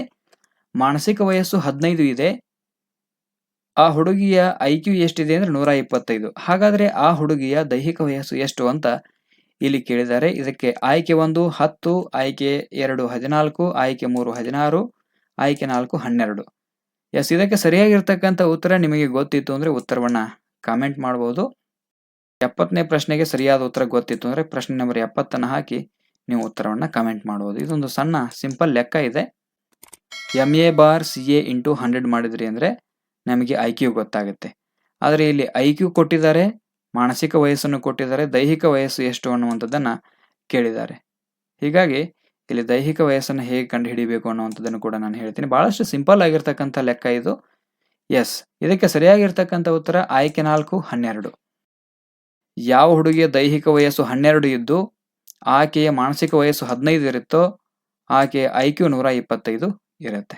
ಈ ರೀತಿ ಕೂಡ ನಾವು ಲೆಕ್ಕ ಮಾಡ್ಕೋಬಹುದು. ಇದು ನಮಗೆ ಲೆಕ್ಕ ಮಾಡೋದು ಗೊತ್ತೇ ಆಗಲಿಲ್ಲ ಅಂತಂದಾಗ MA/CA × 100 ಮಾಡಿ ಇದನ್ನ ಅದರಲ್ಲಿ ಅಪ್ಲೈ ಮಾಡಿದ್ವಿ ಅಂದ್ರೆ ಇದಕ್ಕೆ ಸರಿಯಾಗಿರ್ತಕ್ಕಂಥ ಉತ್ತರ ಗೊತ್ತಾಗುತ್ತೆ. ಎಸ್, ಇದಕ್ಕೆ ಸಂಬಂಧಪಟ್ಟಂತೆ ಸ್ವಲ್ಪ ವಿವರಣೆಯನ್ನ ನೋಡ್ತಾ ಹೋಗೋಣ. ಆದ್ಮೇಲೆ ಇದು ಬುದ್ಧಿಶಕ್ತಿ ಸೂಚ್ಯಾಂಕಕ್ಕೆ ಸಂಬಂಧಪಟ್ಟಿರ್ತಕ್ಕಂಥ ಅಂದ್ರೆ ಐಕ್ಯೂಗೆ ಸಂಬಂಧಪಟ್ಟಿರ್ತಕ್ಕಂಥ ಪ್ರಶ್ನೆ ಇದೆ.